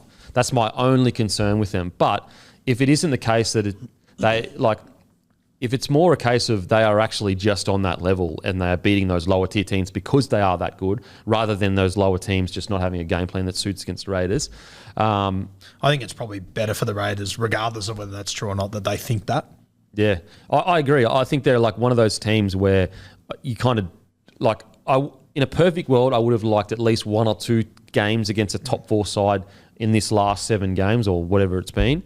But I also agree that you want a Raiders team just crazy on confidence, because they're the ones that are going to upset the party. They're not there to be the grindy favourites. They're there to just ambush a couple of sides, and then who knows what happens from here. So Yeah, exciting times, and well done to the Raiders. Like, what's their record for the last 10 weeks?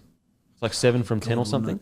Yeah, they lost to St George round 16, and then they lost to Penrith round 21. So outside of that, they've all been wins, I think. So how many is that? I haven't got it in front of me. I've got player stats. Oh, okay. It'd be really interesting to see like how much they've actually won in the second half of their.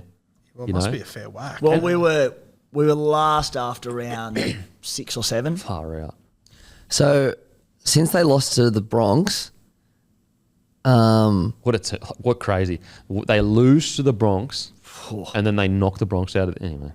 yeah, they've gone 1, 2, 3, 4, 5, 6, 7 wins. Wait, who'd they play? 8 wins of 10. 8 from 10. Fucking hell! What a run! What a run!